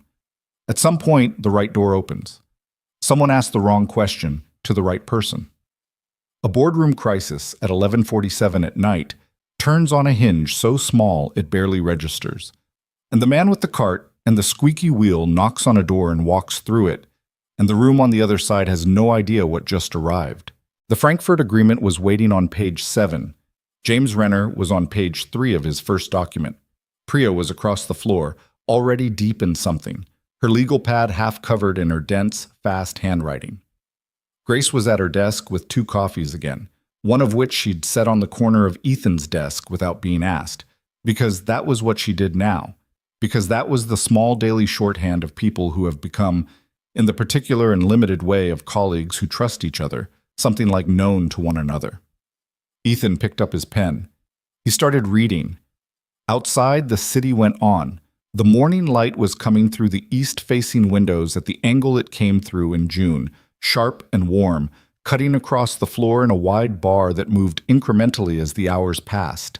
The way light moves when the world is turning in the direction it's always been turning, ordinary and ongoing, and entirely sufficient. A man who had once been invisible sat at a window desk on the 42nd floor of a Manhattan skyscraper, reading a German contract with a pen in his hand, and beside him a young man read his first document.